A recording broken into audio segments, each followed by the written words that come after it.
जैसे जैसे जॉन और उसके पोकेमोन भूमिगत गुफा में गहराई तक जाते गए, उन्हें कम ओनिक्स दिखाई देने लगे और स्टीलक्स की संख्या बढ़ती गई। जैसे जैसे वे आगे बढ़ते गए, स्टीलक्स का आकार बढ़ता गया और गुफा की धुंधली रोशनी में उनके धातुई शरीर भयावह रूप से चमकने लगे।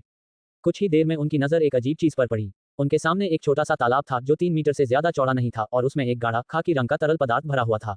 पानी की सतह देखने में कॉफी जैसी लग रही थी, लेकिन उसकी चिपचिपाहट कहीं ज्यादा थी। जॉन वहीं रुक गया और उस अजीब से तालाब को घूरने लगा। ये किसी भूमिगत नदी का पानी नहीं है, उसने भौहें चढ़ाते हुए धीरे से कहा। पानी कुछ ज्यादा ही असामान्य लग रहा था। अचानक जॉन के सबसे नए रॉक टाइप पोकेमोन ओनिक्स तालाब की ओर रेंगता हुआ आया और अपना सिर नीचे करके गाढ़ा पानी ऐसे पीने लगा मानो ये दुनिया की सबसे स्वाभाविक चीज हो। जॉन के दिमाग में कई सवाल उठने लगे। ओनिक्स आमतौर पर पानी के मामले में बहुत नखरे करता था, तो फिर यह इसे क्यों पी रहा था? इससे पहले कि वह इस अजीब घटना को समझ पाता, अचानक उसके गेमबॉय से बीप की आवाज आई और उसकी कमर पर बंधी पोकेबॉल खुल गई। जॉन का छोटा फुर्तीला पोकेमोन एरॉन उत्साह से उछल पड़ा। नन्हा पोकेमोन अपने छोटे पैरों को तेजी से हिलाते हुए तालाब की ओर बढ़ा। वह भी उस अजीब तरल को पीने के लिए उत्सुक लग रहा था।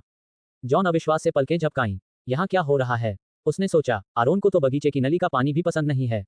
यह इस तरह का पानी कैसे पी रहा है? ओनिक्स और एरॉन में एक बात समान थी, दोनों ही रॉक टाइप थे, जो अपनी मजबूत और रक्षात्मक प्रकृति के लिए जाने जाते हैं। और अगर ओनिक्स स्टीलिक्स में विकसित हो जाता, तो दोनों ही स्टील टाइप के हो जाते, जो अपनी और भी अधिक रक्षात्मक क्षमता के लिए जाना जाता है। तभी सफेद रोशनी की एक तेज चमक ने जॉन के विचारों को बाधित कर दिया। उसने नीचे देखा तो एरॉन तेजी से चमक रहा था और इससे पहले कि वह कुछ प्रतिक्रिया कर पाता, रोशनी मंद पड़ने लगी। उसकी जगह एरॉन लेरॉन में बदल गया था, जो अब पहले से कहीं अधिक लंबा और मजबूत था। जॉन का मुंह खुला रह गया। पानी पीने के बाद विकास। उसने तुरंत अपने गेमबॉय पर लेरॉन के आंकड़े देखे। लेरॉन स्टील, रॉक टाइप शाइनी, स्तर 32, क्षमता हैवी मेटल, स्वयं का वजन सामान्य से 2 गुना हो जाता है। IVS HP 31, आक्रमण 31, विशेष आक्रमण 27, रक्षा 31, विशेष रक्षा 31, स्पीड 26। कौशल tackle, harden, metal claw, rock tomb, roar, headbutt, protect, rock slide, iron head. ले जाने वाली वस्तु कठोर पत्थर। जॉन ने हैरानी से अपनी आंखें मलीं। लेवल 32। एरॉन तो सिर्फ लेवल 30 पर था। इतनी जल्दी 2 लेवल कैसे बढ़ गए? उसने फिर से तालाब की तरफ देखा। क्या ये पानी की वजह से हो सकता है? निश्चित रूप से, मानो जॉन के संदेह की पुष्टि करते हुए लेरॉन तालाब से पानी पीता रहा और जॉन ने देखा कि उसका जल स्तर और भी बढ़ गया। अब वह LV 33 तक पहुंच गया था। ये सच है, जॉन ने बुदबुदाते हुए कहा। यह पानी, ये रेयर कैंडी जैसा है, बस तरल रूप में। उसे रोमांच का अनुभव हुआ। अगर यह पानी उसके पोकेमोन के स्तर को इतनी आसानी से बढ़ा सकता है, तो ये सचमुच सोने की खान है। कुछ मिनटों बाद लेरॉन ने पानी पीना बंद कर दिया। उसने एक जोरदार दहाड़ मारी और गुफा के फर्श पर सिकुड़ कर लेट गया, थका हुआ लेकिन संतुष्ट लग रहा था। कुछ ही देर बाद ओनिक्स, जो वही पानी पी रहा था, उसने भी पानी पीना बंद कर दिया और लेरॉन के बगल में सिकुड़ कर लेट गया। दोनों पोकेमोन आराम कर रहे थे, हालांकि प्रतियोगिता की सामान्य स्टेटस में नहीं। ऐसा लग रहा था मानो उन्होंने तेजी से बढ़ने में अपनी सारी ऊर्जा खर्च कर दी हो और उन्हें सोने की जरूरत हो। जॉन ने उन्हें कुछ देर तक देखा। तो पानी पीने से उनका स्तर तो बढ़ता है, लेकिन उनकी ऊर्जा भी कम हो जाती है। उन्हें ठीक होने के लिए आराम की जरूरत है। उसने थोड़ी देर और सोचा, फिर सिर हिलाया। अब समझ में आ गया। ये तरल पदार्थ शक्तिशाली तो है, लेकिन इसकी कीमत चुकानी पड़ती है। जैसे जैसे शाम ढलने लगी और ओनिक्स और लेरॉन दोनों के जागने के कोई संकेत नहीं दिखे, जॉन ने उन्हें वापस उनके पोकेबॉल में रखने का फैसला किया। उसे पता नहीं था कि वे कितनी देर सोएंगे, और वह उन्हें गुफा में अकेला छोड़ने का जोखिम नहीं उठाना चाहता था। अगले दिन जब जॉन गुफा में लौटा, तो ओनिक्स और लेरॉन अभी भी अपने पोकेबॉल में गहरी नींद में सो रहे थे। एक रात आराम करने के बाद भी वे पूरी तरह से ठीक नहीं हुए थे। लेकिन जॉन की योजना कुछ और ही थी। वह उस जादुई पानी को, जिसे उसने गीगा सिप्स नाम दिया था, पीछे छोड़ने वाला नहीं था। अगर यह उसके पोकेमोन को इस तरह से ताकतवर बना सकता है, तो कौन जाने ये दूसरों के लिए क्या कर सकता है। वह पूरी तैयारी के साथ आया था। उसे ठीक ठीक पता था कि उसे क्या चाहिए। एक पानी का पंप। उसे हल्का सा शक था कि शायद यही तरल पदार्थ उसकी पोकेमोन टीम को आने वाली लड़ाइयों में जरूरी बढ़त दिला सकता है। जॉन ने मुस्कुराते हुए कहा, मैं ये सब चीजें पीछे नहीं छोड़ूंगा। ये तो सचमुच खजाना है। उसने झटपट पंप लगाया और गाढ़े तरल को बड़े प्लास्टिक कंटेनरों में भरना शुरू कर दिया। उसके पोकेमोन, जिनमें गेबाइट और गार्डेवियर शामिल थे, ने इस काम में उसकी मदद की। गार्डेवियर की मानसिक शक्तियों ने पानी के बहाव को नियंत्रित किया, जिससे एक बूंद भी बर्बाद नहीं हुई। पृथ्वी प्रकार का पोकेमोन होने के कारण गेबाइट तेजी से आगे बढ़ा और क्षेत्र को साफ करने में मदद की, जबकि जॉन ने पूरी प्रक्रिया पर नजर रखी और सुनिश्चित किया कि सब कुछ सुचारू रूप से चले। जैसे जैसे पानी बर्तनों में भरता गया, जॉन अपने गुप्त अड्डे में बनाए गए छोटे से पोर्टेबल स्थान को देखकर आश्चर्यचकित रह गया। बाल्टियां अड्डे के स्टोरेज क्षेत्र में पूरी तरह से फिट हो गईं और भविष्य में होने वाली किसी भी लड़ाई और ट्रेनिंग के लिए तैयार थीं। तरल पदार्थ को सुरक्षित रूप से संग्रहित करने के बाद जॉन ने उस क्षेत्र का और अधिक अन्वेषण करने का निर्णय लिया। यदि ये तालाब इतना मूल्यवान था, तो आसपास और भी छिपे हुए खजाने अवश्य होंगे। वह और उसके पोकेमोन गुफा में और गहराई तक चले गए और अंततः उन्हें मिट्टी में आधा दबा हुआ एक चमकता हुआ पत्थर मिला। जॉन उसे उठाने के लिए झुका। एक कठोर पत्थर। उसने ध्यान से देखते हुए बुदबुदाया। ये पत्थर एक दुर्लभ वस्तु थी, जो रॉक टाइप मूव्स की शक्ति को बढ़ाती थी। ये तो एक शानदार क्वेस्ट है। उसे पहले से ही अपने फेट का एहसास हो रहा था। गुफा में छिपे खजाने की मात्रा का अंदाजा लगते ही उसकी आंखें चमक उठीं। जैसे जैसे वह और क्वेस्ट बीन करता गया, उसका खजाना क्वेस्ट ने वाला यंत्र और भी तेजी से बजने लगा, जो गुफा की गहराई में दबी और भी वस्तुओं की मौजूदगी का संकेत दे रहा था। उसने संकेत का अनुसरण किया और जल्द ही खुद को जमीन में धंसी हुई एक विशाल स्टीलक्स खोपड़ी के सामने खड़ा पाया। खोपड़ी के ऊपर एक पारदर्शी संगमरमर रखा था, जिस पर भूरे और नीले रंग के धागे लहरा रहे थे। जॉन की सांस गले में अटक गई। यही है, उसने विस्मय से फुसफुसाया। उसे मेगा इवोल्यूशन स्टोन मिल गया था, एक दुर्लभ और शक्तिशाली कलाकृति जो उसके पोकेमोन को और भी ऊंचाइयों तक विकसित कर सकती थी। जॉन ने अपने हाथ में चमकते हुए मोती को टकटकी लगाकर देखा, और जैसे ही उसे सच्चाई का एहसास हुआ, उसकी सांसें थम गईं। यह कोई साधारण वस्तु नहीं थी, यह एक स्टीलिक्साइड था, एक मेगा इवोल्यूशन स्टोन। जैकपॉट, उसने जीत की खुशी में मुट्ठी हवा में लहराते हुए कहा। यह महज एक मामूली क्वेस्ट नहीं थी। मेगा स्टोन ट्रेनर के बीच किंवदंती का विषय थे, पोकेमोन की पूरी क्षमता को उजागर करने की परम कुंजी। एक मेगा स्टोन का मालिक होना दुनिया भर के शीर्ष ट्रेनर की क्लास में शामिल होने के टिकट के बराबर था। इसकी दुर्लभता अविश्वसनीय। जॉन ने कहीं पढ़ा था कि दुनिया के विशाल विस्तार में 1000 से भी कम ट्रेनर के पास मेगा इवोल्यूशन स्टोन होता है। यहाँ तक कि प्रमुख जिम लीडर भी अक्सर इसे हासिल नहीं कर पाते। फिर भी वह यहाँ एक भूली हुई भूमिगत गुफा में खड़ा था, एक ऐसे खजाने के साथ जिसका सपना कुछ ही लोग देख सकते थे। एक ही समस्या है, उसने बुदबुदाते हुए रत्न को सावधानीपूर्वक अपने गेम बॉय के वर्चुअल बैकपैक में रख दिया कि यह स्टीलिक्स के लिए है, और मेरे पास इसे सक्रिय करने के लिए की स्टोन भी नहीं है। उसका उत्साह थोड़ा कम हो गया। अपने ओनिक्स और उससे मेल खाने वाले की स्टोन के साथ मजबूत बंधन के बिना स्टीलिक्सिट एक चमकदार पेपरवेट से ज्यादा कुछ नहीं था। लेकिन इसकी क्षमता के बारे में सोचकर उसे इतनी खुशी हुई कि उसके चेहरे पर मुस्कान आ गई। एक दिन उसने धीरे से कहा, यह काम आएगा। जॉन ने अपना ध्यान वापस उस गुफा की ओर मोड़ा जिसे उसने ओनिक्स मकबरा कहना शुरू कर दिया था। असल में यह कोई मकबरा नहीं था, बल्कि भूली हुई अद्भुत वस्तुओं से भरा एक खजाना था। तो अब तो पक्का हो गया, जॉन ने उबड़-खाबड़ दीवारों पर टॉर्च की रोशनी डालते हुए बुदबुदाया। अब तो मैं एक तरह से कब्र लुटेरा बन गया हूँ। वह इस सब की बेतुकी बात पर हंस पड़ा और खुद को इंडियाना जोन्स की तरह फेडोरा टोपी पहने हुए कल्पना करने लगा। अगर इस जगह पर भूत होते भी तो उसे कोई फिक्र नहीं थी, वे बस भूत प्रकार के पोकेमोन होते, और उसका भरोसेमंद ग्रेनिंजा पलक झपकते ही उनका सफाया कर देता। सचमुच। उसने अपने बैग से डॉबिंग मशीन निकाली, दो अजीब सी धातु की छड़ें जो देखने में किसी 19वीं सदी के क्वेस्टकर्ता की लगती थी। अपनी विचित्र बनावट के बावजूद ये यंत्र आश्चर्यजनक रूप से कारगर था।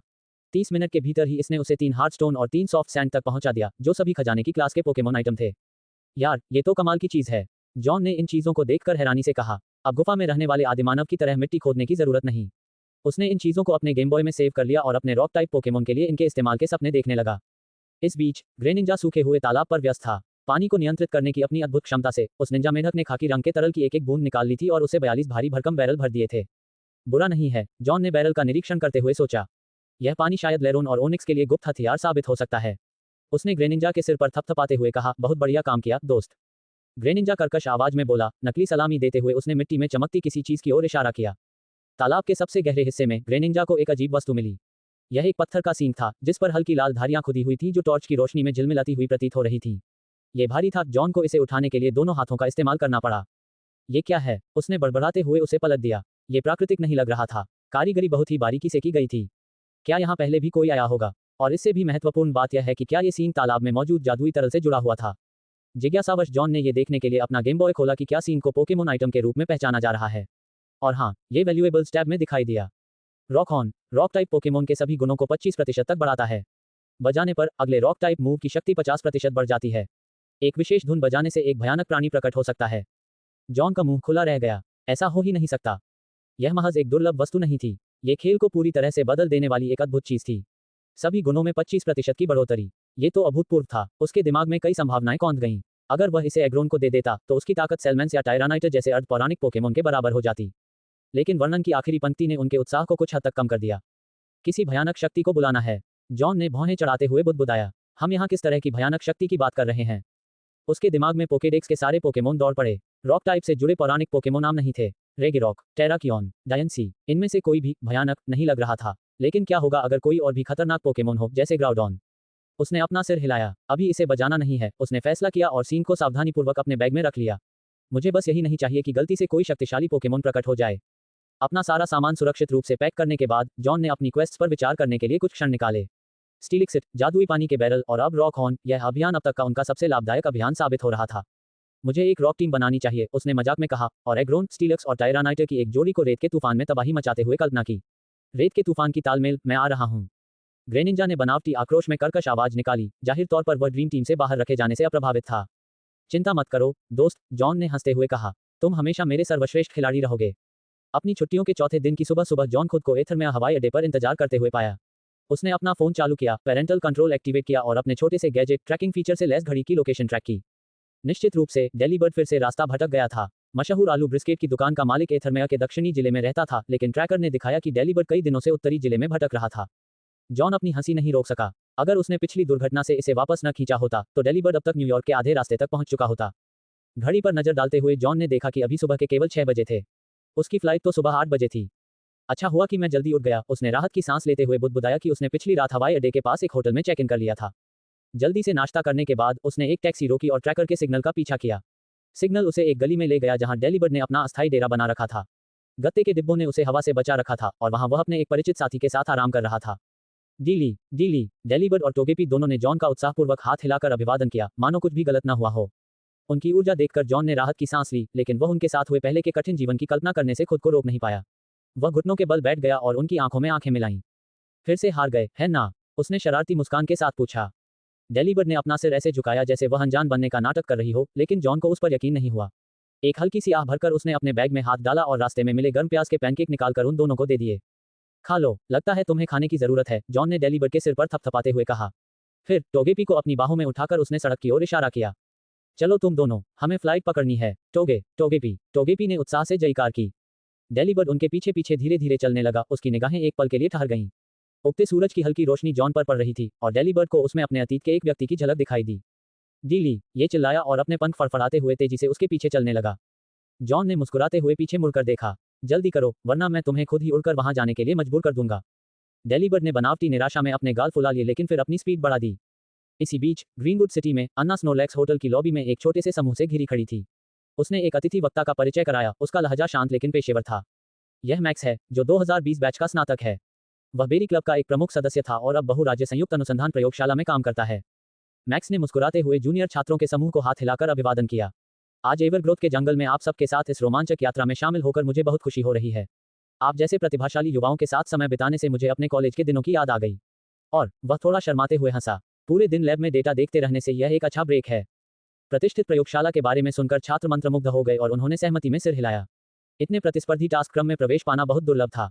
जाहिर है, मैक्स के इरादे नेक नहीं थे। उस दिन उसका असली मकसद मशहूर पशुपालक सेनेटर स्टीवन आर्मस्ट्रॉन्ग की बेटी अन्ना आर्मस्ट्रॉन्ग को प्रभावित करना था। उसका दिल जीतना और इस तरह उसके पिता का भी उद्योग में उसके भविष्य को लगभग सुनिश्चित कर देता। उन्होंने इस अवसर के लिए शानदार ढंग से कपड़े भी पहने थे, उनका सिला हुआ सूट समूह के अधिक अनौपचारिक परिधानों के बीच अलग ही दिख रहा था। हालांकि अन्ना पर उसके चैप्टर आर्म का कोई असर नहीं हुआ। जब समूह जाने की तैयारी कर रहा था तो उसने भी वहां से जाने की अनुमति मांग ली। मैं बाद में आ जाऊंगी, उसने कहा। मैं किसी का इंतजार कर रही हूँ। किसी का इंतजार कर रही हो? मैक्स ने बेपरवाही का दिखावा करते हुए दोहराया। शायद अपने बॉयफ्रेंड का। इना ने सिर हिलाया। नहीं, बस एक दोस्त है। वह फर्स्ट ईयर का छात्र है जिसने आज के टास्क क्रम के लिए देर से पंजीकरण कराया था। उसकी फ्लाइट कुछ मिनट पहले ही लैंड हुई है और वह जल्द ही यहाँ आ जाएगा। ओह, मैक्स ने राहत भरी आवाज में जवाब दिया। अच्छा, अगर वो सिर्फ एक दोस्त है तो क्यों ना किसी और को उसका इंतजार करने को कहा जाए। दिन ढलने के बाद एवरग्रोथ के जंगल में काफी गर्मी हो जाती है। आप सबसे मजेदार पल को मिस नहीं करना चाहेंगे। इना ने विनम्रता से मुस्कुराया लेकिन हिली नहीं। कोई बात नहीं, वह रास्ते में है, वह 10 मिनट में यहाँ पहुंच जाएगा। मैक्स ने आगे बहस करने के लिए अपना मुंह खोला, लेकिन तभी एक और आवाज ने उसे रोक दिया। रुको, क्या तुम जॉन पोकेमोन के बारे में बात कर रहे हो? एक छोटे छात्र ने उत्सुकता से पूछा। मैंने सुना है कि वह इस यात्रा में शामिल हो रहा है, लेकिन मैंने उसे अभी तक नहीं देखा है। इना ने सिर हिलाया और छात्रा के चेहरे पर खुशी झलक उठी। तो मैं भी इंतजार करूंगी। मैं हमेशा से उनसे मिलना चाहती थी। वो स्कूल में लगभग एक किंवदंती हैं। जॉन का नाम सुनते ही कई अन्य लोगों का ध्यान भी आकर्षित हुआ और उन्होंने भी वहीं रुकने का फैसला किया। मैक्स ने भौहें चढ़ा लीं। क्या वह सचमुच इतना प्रसिद्ध है? एक छात्र ने सिर हिलाया। ओह, बिल्कुल, जॉन वही लड़का है जिसने प्रथम वर्ष की सैन्य प्रतियोगिता जीती थी। वह प्रजनन का छात्र है, लेकिन युद्ध में वह अधिकांश लड़ाकू छात्रों से बेहतर है। मैक्स ने अपनी बेचैनी छिपाने की कोशिश करते हुए उपहास किया। सैन्य ट्रेनिंग प्रतियोगिताएं एक बात हैं, लेकिन असली मायने तो परवरिश के कौशल के होते हैं। मुझे यकीन है कि वह सिर्फ अपने परिवार की दौलत का फायदा उठा रहा है। छात्रों ने एक दूसरे की ओर देखा, फिर सिर हिलाया। बात सिर्फ इतनी ही नहीं है, एक ने कहा। जॉन ने पिछले साल की विश्वविद्यालय प्रतियोगिता में वरिष्ठ चैंपियन को हराया था। और प्रोफेसर स्कारलेट ने खुद उसे अपनी प्रयोगशाला टीम में शामिल होने के लिए चुना। प्रजनन की दुनिया में ये तो मानो सोने का टिकट है। मैक्स एकदम जम गया। स्कारलेट की प्रयोगशाला तो मानो किंवदंती बन चुकी थी, एक ऐसी जगह जहां उसका बॉस भी शामिल होने का सपना देखता था। इतनी कम उम्र में वहां जगह पक्की कर लेने का ख्याल आते ही मैक्स के मन में ईर्ष्या की लहर दौड़ गई। फिर भी मैक्स ने कमजोर स्वर में कहा, प्रजनन में सफलता एक मैराथन है, स्प्रिंट नहीं। उनकी बातें बेअसर रहीं, क्योंकि छात्रों का ध्यान पहले ही सड़क की ओर मुड़ चुका था और वे उत्सुकता से जॉन के आने का इंतजार कर रहे थे। कुछ ही देर में एक टैक्सी आकर रुकी और जॉन अपने साथ डेलीबर्ड और टोगेपी को लेकर बाहर निकले। भीड़ ने उनका जोरदार स्वागत किया और उन्हें किसी सेलिब्रिटी की तरह पुकारने लगी। मैक्स पीछे खड़ा था और जब उसने अन्ना को जॉन का गर्मजोशी भरी मुस्कान के साथ अभिवादन करते देखा तो उसका जबड़ा कस गया। जॉन अपने बाएं हाथ में टोगेपी और दाएं हाथ में छोटे वाइनआउट को पकड़े हुए सभा स्थल पर पहुंचा। उसके ठीक पीछे एक चंचल डेलीबर्ड अपने हाथों को कमर पर रखकर लड़खड़ाते हुए चल रहा था। उसका आना काफी देर से अपेक्षित था। दरवाजे पर एक छोटी सी भीड़ इंतजार कर रही थी। जैसे ही वह पास आया, सबकी निगाहें उस पर टिक गईं। जॉन उनकी निगाहों को महसूस कर सकता था, कुछ अधीर थे तो कुछ बस उत्सुक थे। माफ कीजिए, उड़ान में देरी हो गई, जॉन ने जल्दी से कहा और आगे बढ़ते हुए माफी मांगते हुए मुस्कुराया। अभी देर नहीं हुई है, हम बस निकलने ही वाले थे, अन्ना ने गर्मजोशी से जवाब दिया और उसे अपने पास आने का इशारा किया। चलिए, मैं सबको एक राउंड मिल्क टी पिलाकर इसकी भरपाई कर देता हूँ, जॉन ने अपने सहज स्वभाव से कहा। लगभग 40 वर्ष की आयु में वह परिस्टेटसियों को सहजता से संभालने में माहिर हो चुका था। उदारता दिखाना भी उसके लिए कोई समस्या नहीं थी, उसे पैसों की कोई कमी नहीं थी। इस इशारे का स्वागत मुस्कान के साथ किया गया और जल्द ही समूह उसके चारों ओर इकट्ठा होने लगा। जॉन, क्या ये तुम्हारे पोकेमोन हैं? टोगेपी और ये छोटा सा वायनाउट कितने प्यारे हैं। क्या मैं टोगेपी को पकड़ सकता हूँ? मैं वायनाउट को गले लगाना चाहता हूँ। क्या ये ठीक है? जॉन खिलखिला उठा जब टोगेपी और वायनाउट ने खुशी खुशी अपने सहपाठियों के उत्सुक हाथों से खुद को उठा लिया। वहीं डेलीबर्ट पास ही खड़ा था, बाहें कमर पर रखे और चेहरे पर बनावटी USLAV बड़ी लिए हुए। क्या बात है? जॉन ने पक्षी को चिढ़ाते हुए पूछा। जलन हो रही है। डेलीबर्ट ने अपना सिर घुमाया और गुस्से में फुफकारा, मानो कह रहा हो, असली दिग्गजों को दुलार की जरूरत नहीं होती। ठीक है, चलो चलते हैं। सब लोग बस में चढ़ो, अन्ना ने शोरगुल के बीच अपनी आवाज बुलंद करते हुए कहा। जॉन उनके पीछे पीछे गया और टोगेपी और वायनाउट को वापस ले लिया जैसे ही वे अपनी सीटों पर बैठ गए। थोड़ी ही दूर पर मैक्स चुपचाप खड़ा था, उसके चेहरे के भाव स्पष्ट नहीं थे। जॉन के आते ही मैक्स को हीन भावना का गहरा एहसास हुआ। बात सिर्फ इतनी नहीं थी कि जॉन सहज रूप से आकर्षक था, बल्कि यह थी कि उसके पास सब कुछ था, शानदार व्यक्तित्व, अच्छी शक्ल सूरत और ऐसे पोकेमोन जो मानो लड़कियों को दीवाना बना देते थे। क्या ऐसी कोई चीज है जिसमें यह आदमी माहिर ना हो? मैक्स ने कड़वाहट से सोचा। जॉन से अपनी तुलना करना व्यर्थ था। इस साल लैब से निकाले जाने से बचने के लिए उसे अपने शोध पर ध्यान देना चाहिए था। समूह जल्द ही एवरग्रोथ वन के किनारे पर पहुंच गया। कभी भी स्तर का खतरनाक क्षेत्र रहा यह वन, ट्रेनर की भारी आमद के कारण अधिकांश खतरों से मुक्त होकर अब स्तर का हो गया था। पोकेमोन और प्राकृतिक संसाधनों से भरपूर इस वन की हरी भरी हरियाली अनंत तक फैली हुई थी, जिसे भरपूर रेन से सींचा जाता था। ठीक है, सब लोग, अन्ना ने प्रवेश द्वार पर समूह को इकट्ठा करते हुए कहा। आज हम जंगल के विभिन्न हिस्सों का भ्रमण करेंगे। याद रखना, किसी भी संसाधन का अत्यधिक दोहन मत करना, जंगली पोकेमोन के लिए कुछ छोड़ देना। समूह छोटे छोटे समूहों में बंट गया, जिनमें से प्रत्येक को एक विशिष्ट क्षेत्र की क्वेस्ट करने का टास्क सौंपा गया था। जॉन को अन्ना, मैक्स और लुकास नाम के एक शांत स्वभाव के व्यक्ति के साथ जोड़ा गया। जैसे जैसे वे जंगल में और गहराई तक गए, उनका सामना एक और समूह से हुआ, जिसमें मध्यम आयु वर्ग के शोधकर्ता युवा ट्रेनर की एक टीम का नेतृत्व कर रहे थे और सभी ने खनिकों की वर्दी पहन रखी थी। ऐसा लगता है कि एवरग्रोथ के जंगल में खंडहरों के बारे में फैली अफवाहें सच हैं, मैक्स ने मन ही मन बुदबुदाया। खंडहर? अन्ना और जॉन ने एक साथ पूछा, उनकी जिज्ञासा बढ़ गई थी। 2 दिन पहले खबर मिली थी कि एक उल्कापिंड जंगल में गिरा था, मैक्स ने बताया। इससे जंगल में आग लग गई और आग बुझाते समय दमकल कर्मियों को उल्कापिंड तो नहीं मिला, लेकिन उन्हें जमीन के नीचे दबी हुई एक प्राचीन इमारत का अवशेष मिला। ऐसा लगता है कि पुरातत्व संघ ने इस पर तुरंत ध्यान दिया होगा, अन्ना ने सोच समझकर टिप्पणी की। बिल्कुल सही, मैक्स ने जवाब दिया। अगर वहां कुछ महत्वपूर्ण है तो वे जल्द ही इसके आउटकम जारी करेंगे। जॉन ने सिर हिलाया, उसकी रुचि कम होती जा रही थी। हालांकि पुरातत्व कुछ लोगों के लिए आकर्षक था, लेकिन वह इस यात्रा के व्यवहारिक लाभों पर अधिक ध्यान केंद्रित कर रहा था। चलते चलते जॉन ने अन्ना द्वारा पहले बताए गए विशेष फलों के बारे में और अधिक जानने का फैसला किया। अपने पोकेगिया के आकार का फोन निकालकर उसने उन दुर्लभ फलों के बारे में शोध करना शुरू किया, जिन्हें अन्ना के पिता उगाने के लिए जाने जाते थे। पहली चीज थी स्नोलैक्स बेरी, जो किसी भी स्नोलैक्स ट्रेनर के लिए एक असाधारण क्वेस्ट थी। इस फल में तृप्ति का प्रबल एहसास दिलाने की अद्भुत क्षमता थी। सिर्फ एक स्नोलैक्स बेरी से ही सबसे ज्यादा खाने वाले स्नोलैक्स को भी दिन भर खाने की जरूरत नहीं पड़ती थी। एक बेरी की कीमत 10,000 पोका थी, जो कि सस्ती नहीं थी, लेकिन स्नोलैक्स पालने के शौकीन ट्रेनर्स के लिए ये लगभग जरूरी थी। दूसरा फल था पीच बेरी, जिसका नाम इसके नाजुक, हल्के रंग के कारण पड़ा था। ये फल सिर्फ सुंदर ही नहीं था, बल्कि उपयोगी भी था। पोकेमोन के चैप्टर आर्म को बढ़ाकर ये सौंदर्य प्रतियोगिताओं के लिए अपने पोकेमोन को तैयार करने वाले आयोजकों के लिए एक अनिवार्य उपकरण बन गया। अपने फीबास को आकर्षक मेलोटिक में विकसित करने की उम्मीद रखने वाले ट्रेनर भी पीच बेरी पर निर्भर थे। कीमत? प्रत्येक पीच बेरी की चौंका देने वाली कीमत 30,000 पोका थी। जॉन ने धीरे से सीटी बजाई, वह खुद पर काबू न रख पाने के बावजूद प्रभावित था। ये फल न केवल दुर्लभ थे, बल्कि इनकी बहुत मांग थी। स्नोलैक्स वाला फल प्रजनकों के लिए अनिवार्य था, जबकि पीच बेरी प्रतियोगिताओं में गंभीरता से भाग लेने वालों के लिए एक उच्च कोटि की सामग्री थी। अन्ना के परिवार ने इन फलों की बिक्री से खूब पैसा कमाया होगा। इतनी ज्यादा कीमत होने के बावजूद इनकी बिक्री अच्छी होनी तय थी।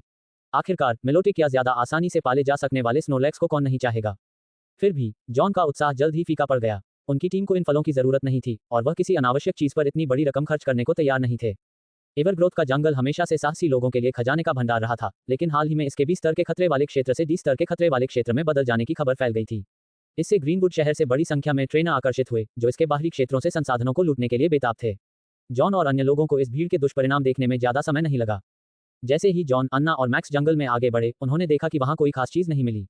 जो फल कभी बहुतायत में पाए जाते थे, वे लगभग गायब हो चुके थे और वहां केवल ऑडिश, पिज्जी और रेटेटा जैसे आम पोकेमोन ही बचे थे, जो USLAVE बड़ी इनता के भाव से घूम रहे थे। ग्रीनवुड सिटी के ट्रेनर ने हमारे लिए कुछ भी नहीं छोड़ा, मैक्स ने झुंझलाहट में एक टूटी हुई शाखा को लात मारते हुए बड़बड़ाया। इना ने गहरी सांस ली और उत्सुक पोकेमोन के एक समूह के साथ बांटने के लिए अपने बैग से एक स्नैक निकाला। इस रफ्तार से तो 2 साल भी नहीं लगेंगे इस जगह को इस स्तर के खतरे वाले क्षेत्र में बदलने में।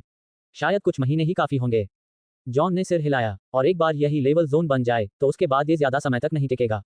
इस तरह के शोषण के सामने ऐसी जगहों का कोई चांस नहीं है। दोपहर होते होते समूह एक चमचमाती धारा के किनारे स्थित एक सुंदर खुले मैदान में पहुंच गया। यह उनके क्लब का निर्धारित मिलन स्थल था, जो शैडो दार और पिकनिक के लिए आदर्श स्थान था।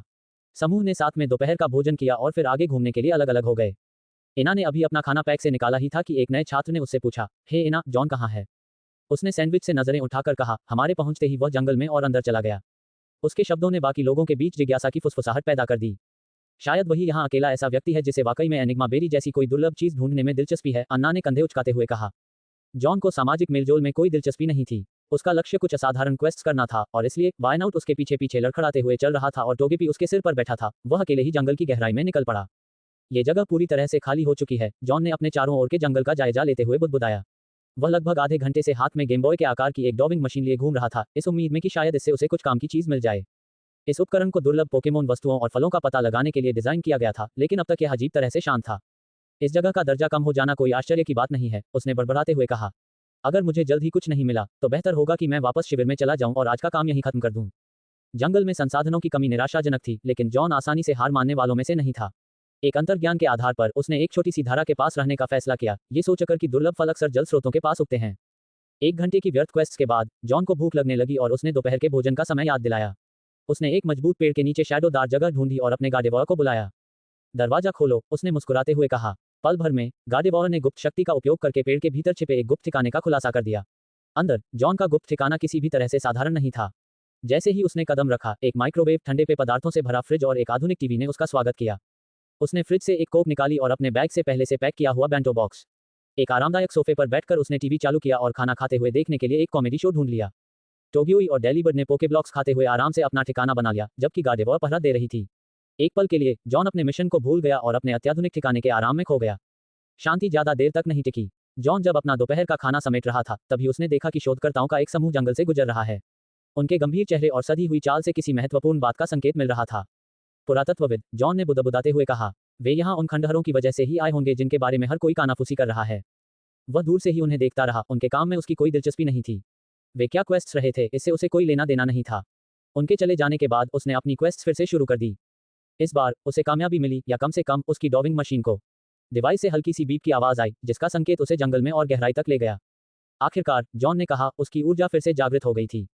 डॉबिंग मशीन ने उसे एक झरने तक पहुंचाया जो नीचे एक शांत तालाब में गिर रहा था। जैसे जैसे वह पास आता गया, संकेत और भी मजबूत होता गया। लगता है ये पानी में है, जॉन ने सोचा। उसने अपने ग्रेनिंजा को पोकेबॉल से बाहर निकाला। ग्रेनिंजा, गोता लगाओ और देखो कि तुम्हें क्या मिलता है, उसने निर्देश दिया। पानी में रहने वाला वह फुर्तीला जीव बड़ी खूबसूरती से तालाब में गोता लगाकर खजाने की तलाश करने लगा। 10 मिनट बाद वह सिर हिलाते हुए वापस लौटा। तालाब में नहीं है ना, जॉन ने भौहें चढ़ाते हुए कहा। दृढ़ निश्चय के साथ उसने गार्डेवॉर को कंफ्यूजन की मदद से उसे ऊपर उठाने और ऊपर से क्वेस्ट करने के लिए कहा। डॉबिंग मशीन का संकेत बिल्कुल भी नहीं डगमगाया, ये सीधे झरने के पीछे की ओर इशारा कर रहा था। बिल्कुल, जॉन ने मुस्कुराते हुए कहा, एकदम क्लासिक छिपी हुई गुफा। उसने गार्डेवॉर को साइकिक शक्ति का उपयोग करके झरने को 2 भागों में बांटने का निर्देश दिया। गिरता हुआ पानी बीच में ही जम गया और फिर 2 भागों में बंट गया, जिससे उसके पीछे एक अंधेरा, संकरा रास्ता दिखाई दिया। चलो चलते हैं, जॉन ने उत्साह से भरी आवाज में कहा। गुफा के अंदर हवा ठंडी और नम थी। क्वीन ने फ्लैश की मदद से एक चमकता हुआ गोला बनाया जिससे रास्ता रोशन हो गया। यह मार्ग स्पष्ट रूप से मानव निर्मित था, जिसमें पत्थर पर चिकनी सीढ़ियां तराशी गई थीं और दीवारों पर प्राचीन मशालें लगी हुई थीं। यहाँ पहले भी कोई आ चुका है, जॉन ने पहले की क्वेस्ट्स के संकेतों को देखते हुए धीरे से कहा। लेकिन डॉबिंग मशीन के संकेत ने उन्हें आगे बढ़ने के लिए प्रेरित किया। वह मार्ग एक गुफा में खुलता था जिसके किनारे एक भूमिगत नदी तेजी से बह रही थी। नदी के किनारे एक विशाल वृक्ष खड़ा था, जिसकी काली शाखाएं विचित्र फलों से लदी हुई थीं। जैसे ही जॉन पास पहुंचा, उसकी आंखें चौड़ी हो गईं। फल बिल्कुल अलग थे, चमकीले काले रंग के, जिन पर चमकते हुए सफेद प्रश्न चिन्ह खुदे हुए थे। एनिग्मा बेरीज, जॉन ने फुसफुसाते हुए कहा, उसके चेहरे पर मुस्कान फैल गई। ये दुर्लभ फल किंवदंतियों का हिस्सा थे, जो अपने रहस्यमय गुणों के लिए जाने जाते थे। कुछ ही ट्रेनर ने कभी इनमें से एक फल देखा था, पूरे पेड़ पर इन फलों का मिलना तो दूर की बात थी। मैं इसी के लिए तो आया था, उसने विजयी भाव से कहा और किसी भी अप्रत्याशित स्टेटस के लिए तैयार रहने के लिए अपने पोकेबॉल्स की ओर हाथ बढ़ाया। जॉन ने संतुष्टि से एनिग्मा बेरी के पेड़ को देखा। कुल 34 बेरी, वाकई बहुत बड़ी फसल। उसने सारे फलों को सावधानीपूर्वक अपने गुप्त ठिकाने में रख दिया। उनकी अनोखी सुगंध हल्की लेकिन उम्मीद जगाने वाली थी। फिर भी उसकी निगाहें पेड़ पर टिकी रहीं। क्या मुझे पेड़ भी ले जाना चाहिए, उसने थोड़ी हिचकिचाहट भरी आवाज में बुदबुदाया। यह विचार उसे दिलचस्प लगा, लेकिन मन में संदेह भी पैदा हो गया। क्या मेरे अड्डे में एनिग्मा बेरी के पेड़ उग भी सकते हैं? उसने माथे पर शिकन डालकर फायदे नुकसान का आकलन किया। एक माली के रूप में उसके कौशल बहुत ही संदिग्ध थे। इस तरह के दुर्लभ फलों के पेड़ उसकी वर्तमान क्षमताओं से परे थे। उसके गुप्त अड्डे में मौजूद सभी आधुनिक तकनीक और सुविधाओं के बावजूद पेड़ का जीवित रहना निश्चित नहीं था। नहीं, मैं इसे ले लूंगा। अगर मैं इसे खुद नहीं उगा सकता तो मैं इसे किसी और को बेच दूंगा, उसने फैसला किया। ऐसे पेड़ को उचित देखभाल की जरूरत थी और वह इसकी देखभाल करने के लिए सही व्यक्ति नहीं था। इसके बजाय उसने इसे किसी अधिक योग्य व्यक्ति को बेचने का निश्चय किया, कोई ऐसा व्यक्ति जो इसकी देखभाल कर सके और इसके फलों को लंबे समय तक सुरक्षित रख सके। फिर भी पेड़ की मौजूदगी ने उसे हैरान कर दिया। इसे पहले किसी ने क्यों नहीं क्वेस्ट्स? उसने मन ही मन सोचा। जवाब स्पष्ट लग रहा था। पास की कोई भूमिगत नदी गिरे हुए बेरोन को बहाकर नीचे ले जा सकती थी, जिससे वे पेड़ के मूल स्थान से दूर बिखर गए होंगे। इससे यह बात समझ में आती है कि पेड़ अब तक क्यों नहीं क्वेस्ट गया था। अपने तर्क से संतुष्ट होकर जॉन ने और खजाने क्वेस्ट्स ने के लिए अपनी भरोसेमंद डॉबिंग मशीन निकाली। उसे आश्चर्य हुआ कि तीर अभी भी पेड़ के पार चट्टान की दीवार की ओर इशारा कर रहा था। सच में, और भी है। उसकी जिज्ञासा और भी बढ़ गई। जॉन दीवार के पास पहुंचा और उसकी सतह को थपथपाया। कोई छिपी हुई क्रियाविधि सामने नहीं आई। ठीक है, उसने शरारती मुस्कान के साथ कहा और एक पोकेबॉल छोड़ी। गेबाइट, चलो खुदाई शुरू करते हैं। ड्रैगन जैसे पोकेमोन ने दहाड़ते हुए जवाब दिया। उसके पंजे बड़ी कुशलता से चट्टान पर गड़ गए। जॉन उसके ठीक पीछे पीछे चल रहा था, हाथ में डॉबिंग मशीन लिए, ये सुनिश्चित करते हुए कि वे सही रास्ते पर रहें। गेबाइट के पंजों के गड़गड़ाहट की लयबद्ध ध्वनि उस सीमित स्थान में गूंज रही थी, जिससे जॉन की कल्पना शक्ति जागृत हो रही थी। शायद मुझसे गलती हो गई, उसने खुद पर शक करते हुए सोचा। खजाना इस पहाड़ के दूसरी तरफ हो सकता है। हो सकता है मैंने लंबा रास्ता ले लिया हो। लेकिन गेबाइट के पंजों के एक खुले कक्ष में घुसने से उसकी सोच में खलल पड़ गया।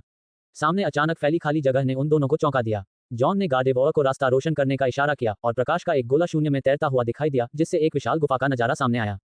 जॉन सावधानी से अंदर दाखिल हुआ, उसकी निगाहें कमरे पर चारों ओर घूम रही थीं। जो नजारा उसने देखा वह उसकी उम्मीदों से बिल्कुल अलग था। ये कक्ष न तो कोई मकबरा था और न ही कोई खजाना, ये तो एक वेदी थी। बाईं ओर एक विशाल भित्तिचित्र था जिसमें प्राचीन लोग उल्कापिंड की पूजा करते हुए दिखाए गए थे। इसके केंद्र में एक भयावह आंख जैसी आकृति बनी हुई थी जिसकी पुतलियां पीली और आंखें नीली थीं। ये किस तरह की पौराणिक कथा है? उसने बुदबुदाते हुए कहा। उसकी उंगलियां भित्तिचित्र के किनारों को छू रही थीं। इस दृश्य ने उसके मन में एक बेचैनी पैदा कर दी जिसे वह पूरी तरह से दूर नहीं कर पा रहा था। उसके दाहिनी ओर एक सीढ़ी गहरे अंधेरे में नीचे की ओर सर्पिलाकार रूप में जा रही थी और भित्तिचित्र के सामने एक चबूतरे पर एक बैंगनी क्रिस्टलीय वस्तु रखी थी। डॉबिंग मशीन का तीर सीधे उसी की ओर इशारा कर रहा था। तो यही है खजाना। जॉन बुदबुदाते हुए चबूतरे के पास पहुंचा। उसने सावधानी से क्रिस्टल उठाया, जिसकी सतह छूने पर ठंडी थी। यह उसकी उम्मीद से हल्का था, लेकिन इसकी हल्की चमक किसी असाधारण चीज का संकेत दे रही थी। जिज्ञासावश उसने अपने बैग में हाथ डाला और अपना भरोसेमंद गेम बॉय निकाला, एक बहुतस्कात्मक उपकरण जिसमें स्कैनिंग की सुविधा थी। स्क्रीन रोशन हो गई, जिससे पता चला कि वह वस्तु नींद का कोकून है। जॉन का दिल जोर से धड़कने लगा। नींद का कोकून? रुको, क्या ये वही नहीं है? उसके दिमाग में कहानियों के टुकड़े जुड़ने लगे। यह जरूर जिराची होगा। जिराची, वह पौराणिक पोकेमोन जो 1000 साल में एक बार मिलेनियम धूमकेतु के प्रकाश में जागृत होता था और अपने संक्षिप्त जागरण के दौरान किसी भी इच्छा को पूरा कर सकता था। और यहाँ वह क्रिस्टल रूप में सो रहा था। एक पल के लिए जॉन अपनी क्वेस्ट की विशालता से चकित रह गया।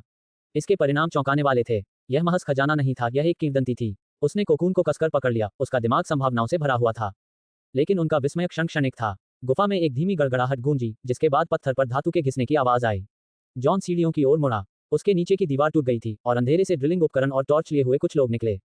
पुरातत्व संघ, जॉन ने फुसफुसाते हुए कहा। उसने जंगल में पहले देखे गए उसी समूह को पहचान लिया था। उसका पेट गुड़गुड़ाने लगा। उनके चेहरे पर दोस्ताना भाव नहीं थे और उनके इरादे स्पष्ट थे, वे वही चाहते थे जो उसने क्वेस्ट था। मुखिया, हमें नींद का कोकून नहीं मिला। समूह का एक युवा सदस्य दूसरे कक्ष से दौड़ता हुआ अंदर आया। उसकी आवाज प्राचीन पत्थर की दीवारों से टकराकर गूंज उठी। बेन की पैनी निगाहें कमरे के केंद्र में स्थित चबूतरे की ओर मुड़ते ही सिकुड़ गईं। तारों के अभयारण्य के नाम से जाना जाने वाला यह वेदी प्राचीन अभिलेखों में वर्णित विवरण से मेल खाता था। माना जाता था कि इसमें नींद का कोकून रखा हुआ था, जो 1000 साल पहले की धूमकेतु सभ्यता से जुड़ी एक पवित्र कलाकृति थी। किंवदंतियों के अनुसार नींद के कोकून में जिराची रहता था, जो एक पौराणिक प्राणी था और सहस्राब्दी धूमकेतु के गुजरने के दौरान जागृत होकर उसे क्वेस्टने वालों की मनोकामनाएं पूरी कर सकता था। भित्तिचित्र, खंडहरों पर लिखे शिलालेख और यहाँ तक कि वेदी की संरचना भी इस बात की ओर इशारा करती थी कि यही वह सही जगह थी।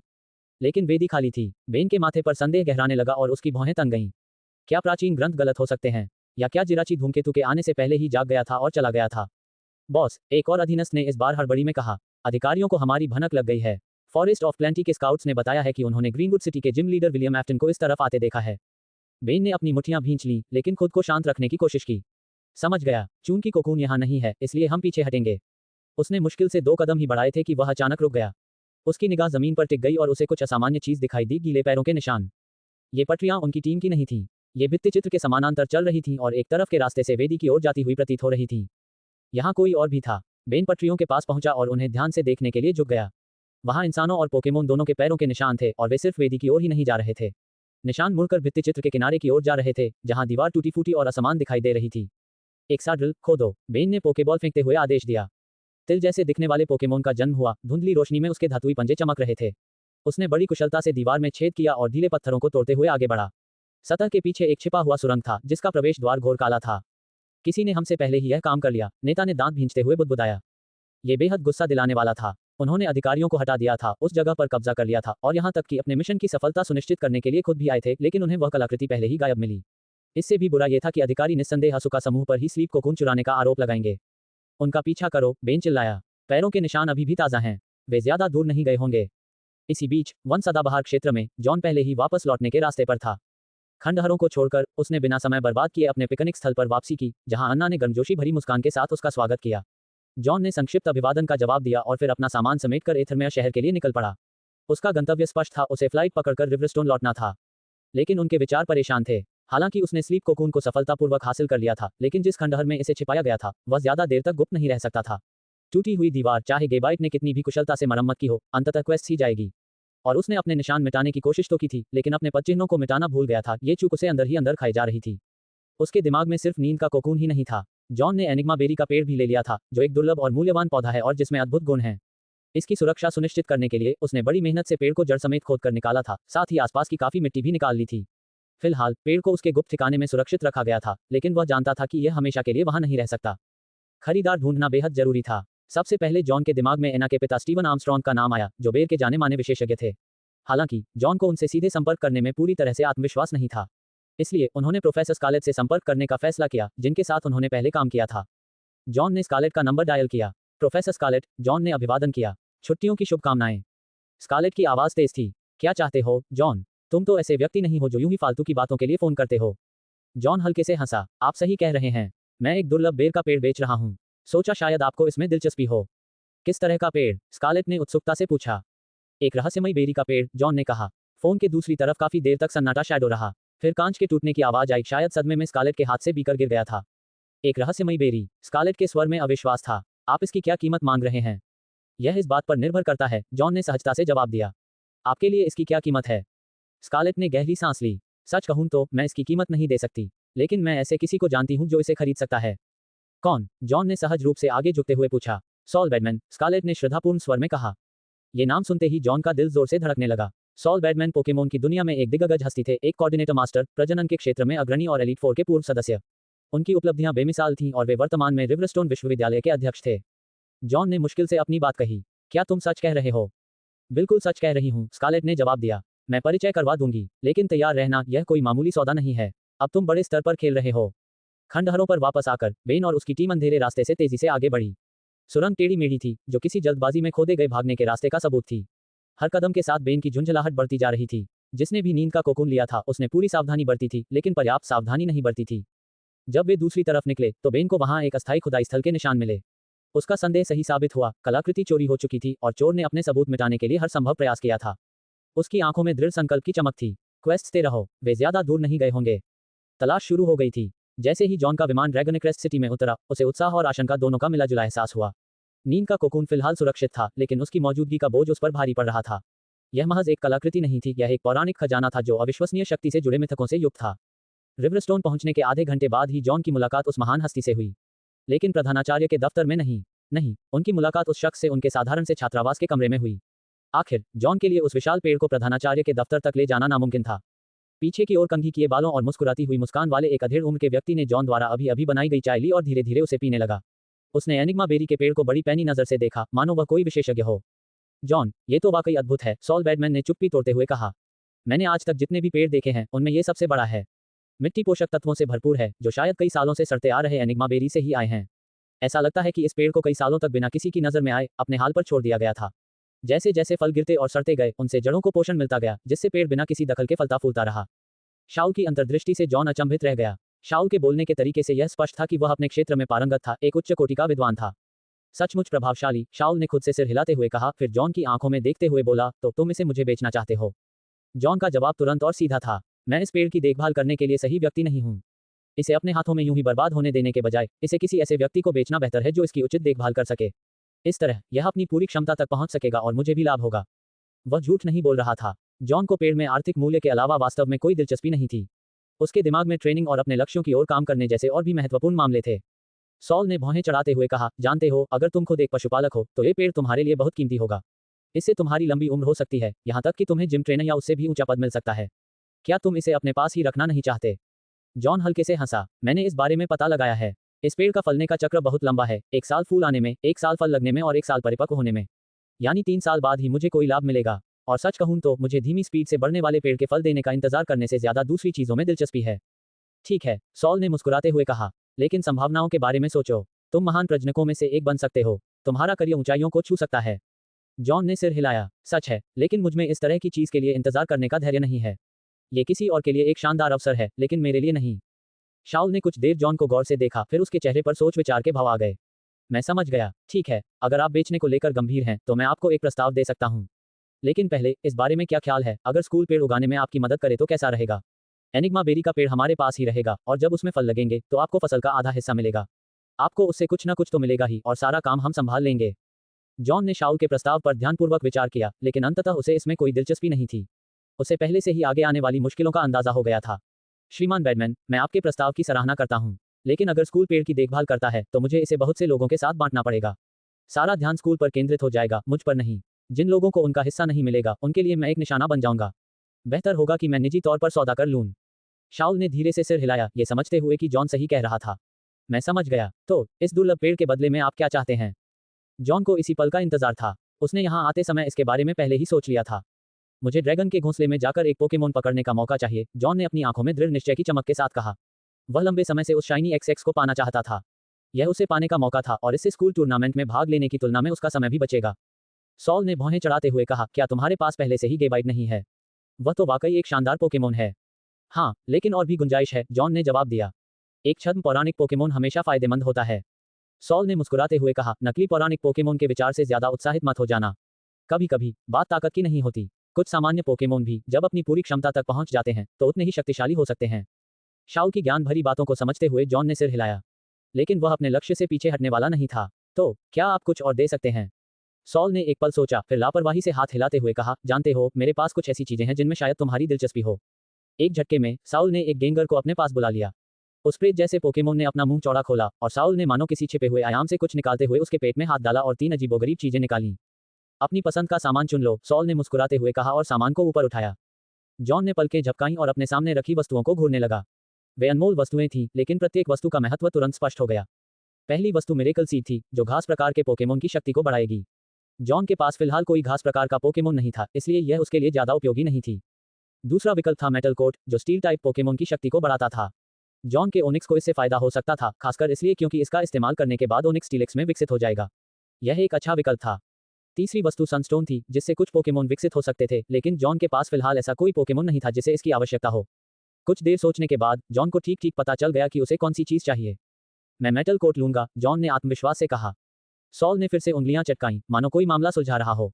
काम हो गया मेरे दोस्त, तुम बड़े सौदे करते हो, लेकिन ये याद रखना, चाहे पोकेमोन हो, पेड़ हो या खुद जिंदगी, जब भी तुम्हें सबसे बढ़िया सौदा चाहिए हो, बेटर कॉल सॉल।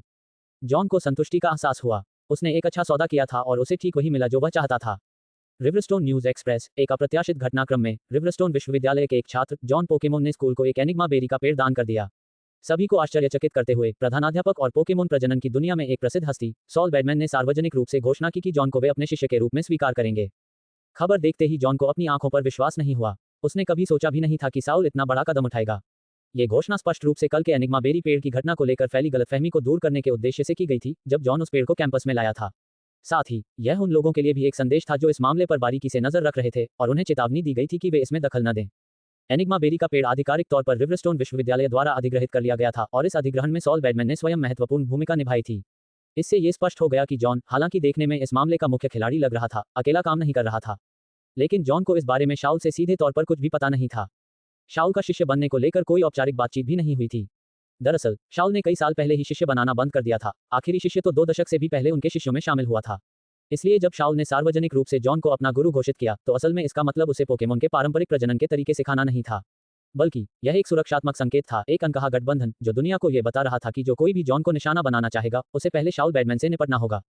सॉल तो वाकई लाजवाब हैं, जॉन ने सोचा। प्रिंसिपल के प्रति उसका सम्मान और भी बढ़ गया। उस व्यक्ति का व्यक्तित्व इतना प्रभावशाली था कि उसकी प्रशंसा किए बिना रहना लगभग नामुमकिन था।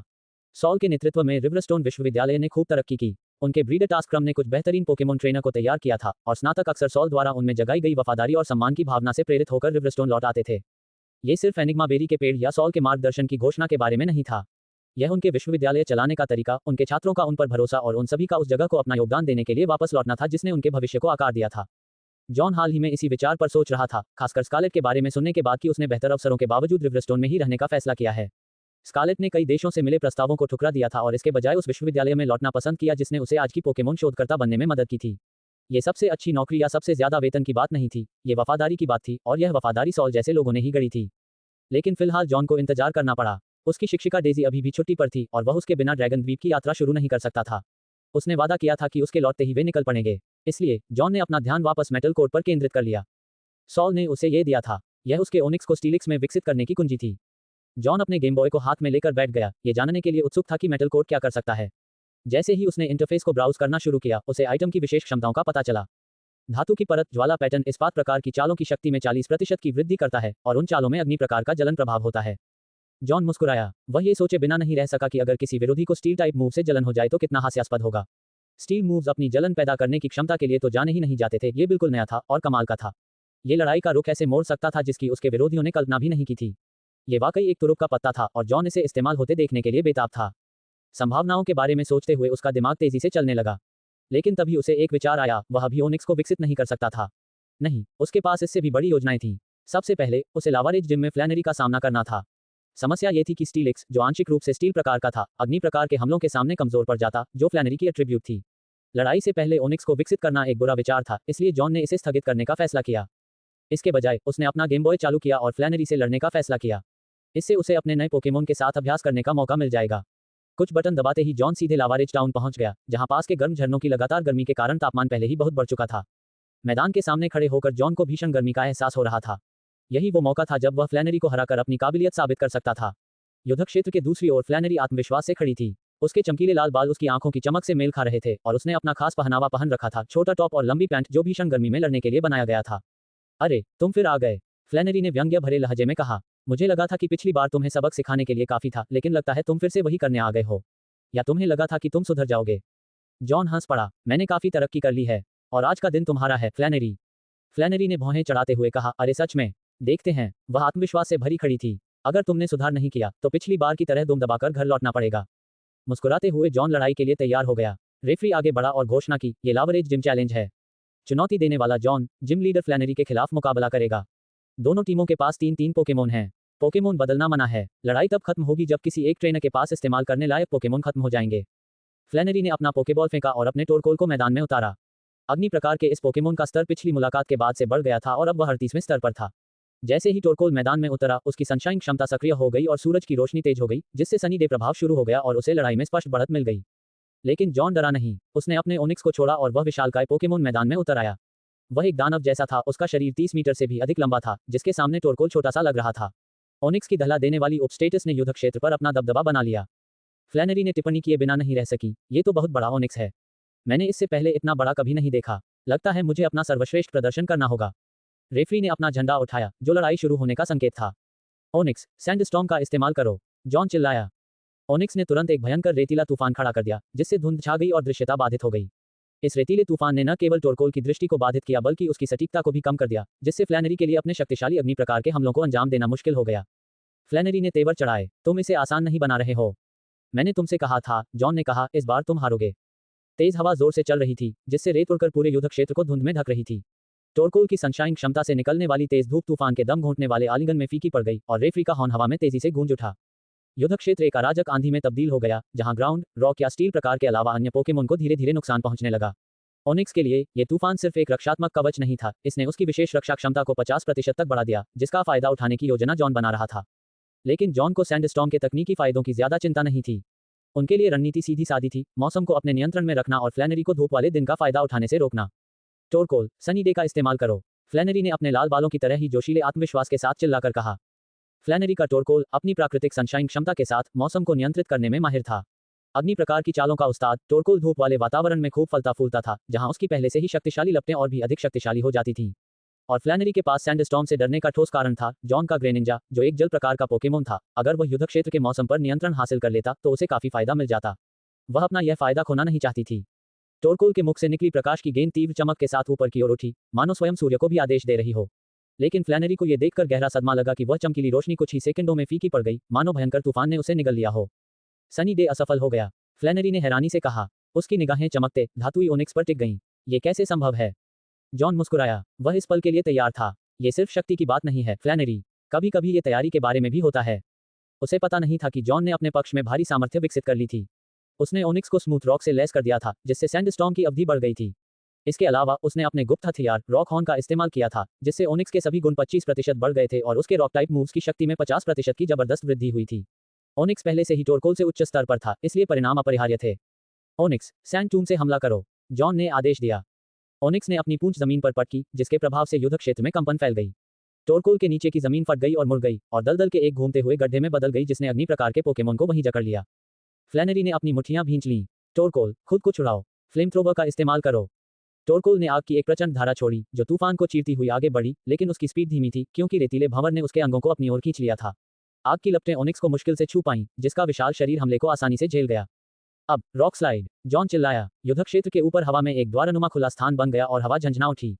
उसमें से अनगिनत पत्थर बरसने लगे और टोरकोल पर जा गिरे। अग्नि प्रकार का ये पोकेमोन लगातार हो रहे हमलों के कारण कराह उठा और अंत में दलदल में गिर पड़ा। रेफरी ने घोषणा की, टोरकोल लड़ने में असमर्थ है। ओनिक्स जीत गया। जॉन ने हल्की सी मुस्कान बिखेरी। अब उतनी धूप नहीं है ना? फ्लैनरी के चेहरे पर निराशा और अनिच्छा से सम्मान का मिला-जुला भाव था जब उसने टोरकोल को याद किया। बहुत बढ़िया खेला, चैलेंजर, लेकिन यह मत सोचो कि मेरे पास अभी भी चालें बाकी हैं। उसने एक और पोकेबॉल फेंकी और एक तेज रोशनी के साथ एक फुर्तीला मांसल ब्लेजिकेन प्रकट हुआ। उतरते ही उसके शक्तिशाली पैर फड़फड़ाए और उससे प्रचंड ऊर्जा की आभा निकलने लगी। ब्लेजिकेन, LV44। जॉन की भौहें थोड़ी ऊपर उठीं। ब्लेजिकेन, है ना, बुरा नहीं है। ब्लेजिकेन फ्लैनरी का सबसे शक्तिशाली हथियार था, जो स्पीड और ताकत का ऐसा संगम था कि अधिकांश विरोधियों को आसानी से हरा सकता था। इसकी स्पीड बूस्ट क्षमता के कारण ये हर बारी के साथ और भी तेज होता जाता था। ब्लेजिकेन, नजदीकी लड़ाई, फ्लैनरी ने आदेश दिया। ओनिक्स, फिर से रॉक स्लाइड, जॉन ने जवाब दिया। ब्लेजिकेन तूफान के बावजूद लगभग धुंधली स्पीड से आगे बढ़ा। हर कदम से रेत उड़ रही थी, लेकिन वह अपने विशाल प्रतिद्वंद्वी तक पहुंचने के लिए दृढ़ संकल्पित होकर आगे बढ़ता रहा। वहीं ओनिक्स ने दहाड़ लगाई और आग उगलने वाले उस पक्षी को रोकने के उद्देश्य से चट्टानों की एक और बौछार कर दी।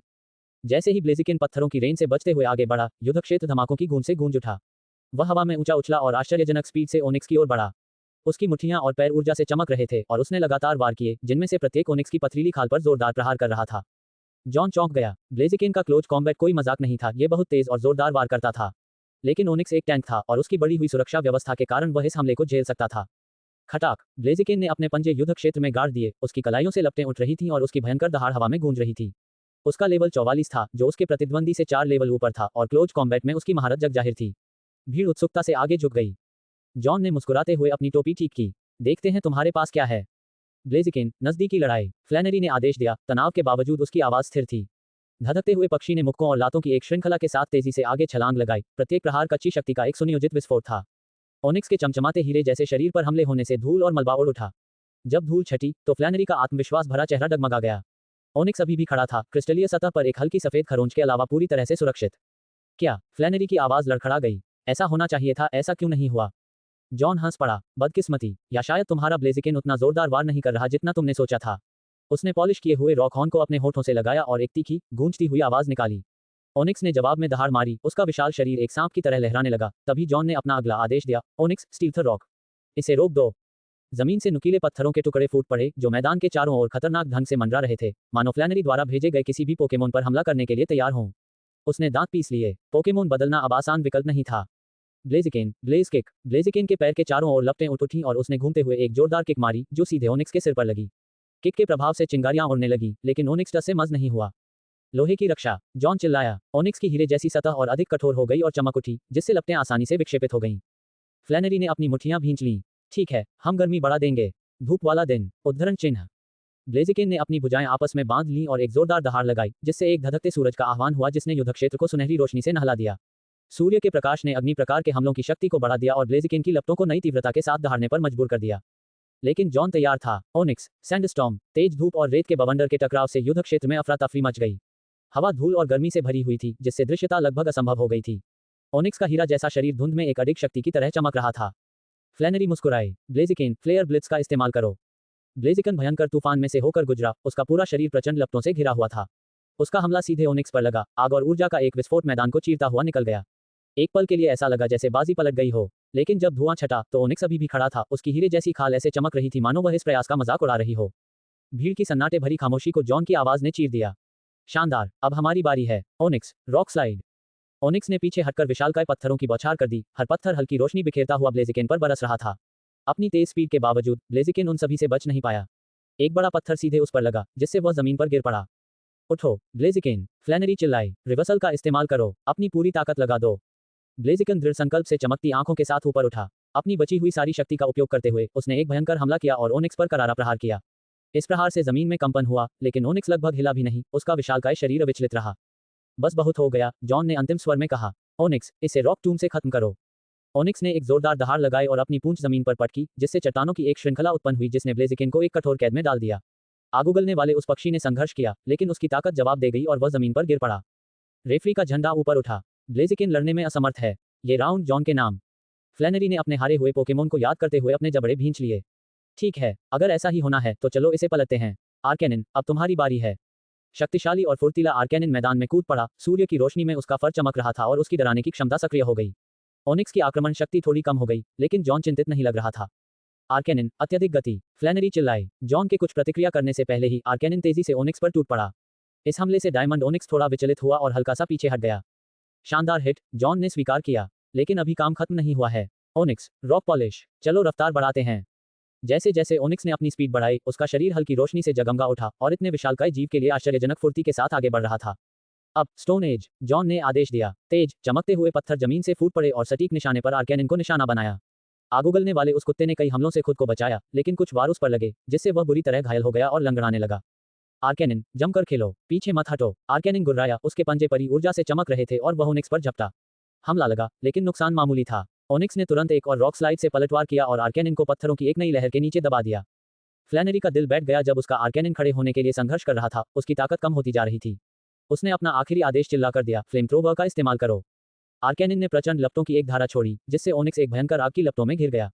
लेकिन जैसे ही आग शांत हुई, ओनिक्स सुरक्षित बाहर निकला। उसका हीरा जैसा शरीर सूर्य की रोशनी को चुनौती भरे अंदाज में प्रतिबिंबित कर रहा था। इसे खत्म करो, जॉन ने सीधे सादे शब्दों में कहा। चट्टान खिसकने की घटना, उद्धरण चिन्ह। पत्थरों की अंतिम बौछार उल्कापिंडों की रेन की तरह गिरी और आर्कैनिन उस अथक हमले के आगे ढह गया। रेफरी ने हाथ उठाया। आर्कैनिन लड़ने में असमर्थ है। जॉन और ओनिक्स विजेता हैं। फ्लैनरी ने अपने आर्कैनिन को पोकेबॉल में वापस रख दिया। उसके चेहरे पर निराशा और अनिच्छा से सम्मान का भाव मिला हुआ था। ठीक है, तुम जीत गए, लेकिन यह मत सोचना कि मैं इसे ऐसे ही जाने दूंगी। अगली बार मैं तुम्हारे उस ओनिक्स को कुचल दूंगी। जॉन मुस्कुराया और ओनिक्स की हीरे जैसी खाल पर थपथपाते हुए बोला, मैं इंतजार करूंगा।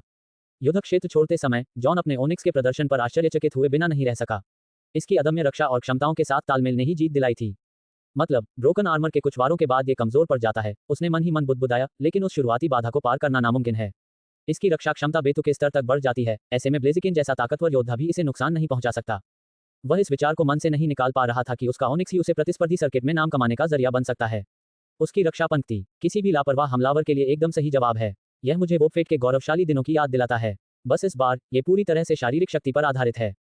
लेकिन वह जानता था कि यह तो बस शुरुआत है। ओनिक्स जल्द ही स्टीलिक्स में विकसित होने वाला था और वह ये देखने के लिए बेताब था कि यह कितना अधिक शक्तिशाली हो सकता है। फिलहाल वह इस जीत का आनंद उठाएगा। आखिर जिम लीडर को इस तरह से हराना तो हर दिन नहीं होता। लावरिज जिम लीडर फ्लैनरी को हराया और 10,300 पोका डॉलर का इनाम अर्जित किया। फ्लैनरी, ये सब कैसे हो सकता है? हीट बैज सौंपते समय फ्लैनरी के चेहरे पर निराशा और अनिच्छा से स्वीकार करने के भाव मिले जुले थे। चमकीला प्रतीक सूर्य की रोशनी में जगमगा रहा था, जो उसके जोशीले व्यक्तित्व को दर्शाता था। उसने अपनी बाहें मोड़ लीं, मानो अपनी भावनाओं पर काबू रखने की कोशिश कर रही हो। फ्लैनरी, ठीक है, तुम जीत गए। ये लावरिज जिम की जीत का सबूत है, हमारा हीट बैज। इसके साथ तुम सीक्रेट स्ट्रेंथ मूव को अनलॉक कर पाओगे। हालांकि उनके लहजे में सम्मान की झलक भी थी, लेकिन वह और भी तीखी हो गई। फ्लैनरी, वैसे तो मैं इसे तुम्हें देना नहीं चाहती, लेकिन एक जिम लीडर होने के नाते मेरी कुछ जिम्मेदारियां हैं। ये टीएम, ओवरहीट और साथ ही फायर टाइप ब्रीडर प्लान मेरे दादाजी ने मुझे दिया था। तुम्हें इसकी कद्र करनी चाहिए, क्योंकि यह मेरे लिए बहुत मायने रखता है। उसने नाटकीय अंदाज में अपना रुमाल ठीक किया और फिर अपने प्रतिद्वंद्वी की ओर इशारा किया। फ्लैनरी, और यह मत सोचो कि यह अंध है। मैं पोकेमोन चैंपियनशिप में तुम्हारा इंतजार करूंगी, जहां हमारी असली लड़ाई होगी। अगली बार मैं कोई कसर नहीं छोड़ूंगी। तैयार हो जाओ, ठीक है? जॉन वहां खड़ा रहा, उसकी जोशीली बातों से बिल्कुल भी विचलित नहीं हुआ। हालांकि उसके होठों के कोने पर हल्की सी मुस्कान आ गई। उसकी जोशीली ऊर्जा सराहनीय थी, भले ही थोड़ी अतिरंजित थी। ओह, कितना नाटकीय है, उसने धीमी आवाज में बुदबुदाया। फिर भी फ्लैनरी की कही एक बात उसके मन में गूंज रही थी। ये चौथा जिम लीडर था जिसने पोकेमोन चैंपियनशिप का जिक्र किया था। यह महज एक मामूली टिप्पणी नहीं थी, बल्कि एक तरह का आमंत्रण था। क्या उन्हें फिर से उनका सामना करने के लिए प्रतियोगिता में भाग लेना जरूरी था? लेकिन फिलहाल ये कोई समस्या नहीं थी। जॉन ने अपना ध्यान अपनी नवीनतम उपलब्धि पर केंद्रित किया। हीट बैज आपकी टीम में मौजूद सभी फायर टाइप मूव्स की शक्ति को 10% तक बढ़ाता है। सीक्रेट स्ट्रेंथ मूव अनलॉक हो गया। ये बैज महज एक चमकीली ट्रॉफी से कहीं बढ़कर था, ये स्पीड का प्रतीक था। लेकिन इसके बाद उनका ध्यान टीएम ओवरहीट और ब्रीडर प्लान पर गया। ओवरहीट एक दोधारी तलवार थी। 130 की जबरदस्त शक्ति के साथ यह विरोधियों को पूरी तरह से नष्ट कर सकती थी, लेकिन इसके बदले में उपयोगकर्ता की विशेष आक्रमण क्षमता 2 स्तर कम हो जाती थी। यह एक ऐसी चाल थी जिसे अंतिम उपाय के रूप में ही इस्तेमाल किया जाता था। किसी अनजान प्रतिद्वंदी के खिलाफ इसका इस्तेमाल करने की कल्पना करते हुए जॉन मुस्कुराए बिना नहीं रह सका। ये या तो बड़ा दांव खेलो या हार मान लो का सबसे कारगर दांव है, उसने मुस्कुराते हुए कहा। फिर शक्ति का रूपांतरण गुप्त शक्ति में हुआ। गुप्त शक्ति, आक्रमण शक्ति 110। जब उपयोगकर्ता की शक्ति प्रतिद्वंदी की शक्ति से अधिक होती है तो अतिरिक्त 20% शारीरिक क्षति पहुंचाई जाती है। ये सिर्फ शक्ति में वृद्धि नहीं थी, ये तो खेल का रुख ही बदल देने वाला था। उसने फायर टाइप ब्रीडर योजना की ओर रुख किया और बढ़ती जिज्ञासा के साथ उसके पन्ने पलटने लगा। जैसा उसने अनुमान लगाया था, ये फ्लैनरी द्वारा नहीं बल्कि मूर नामक किसी व्यक्ति द्वारा लिखी गई थी। मूर, रुको, क्या वह उसके दादा नहीं है? ये नाम सुनते ही एक याद ताज़ा हो गई। मूर होइंग क्षेत्र में एलीट 4 का सदस्य था, अपने आप में एक किंवदंती। इसी से ब्रीडर योजना में दिखाई गई बारीकी और विशेषज्ञता का पता चलता है।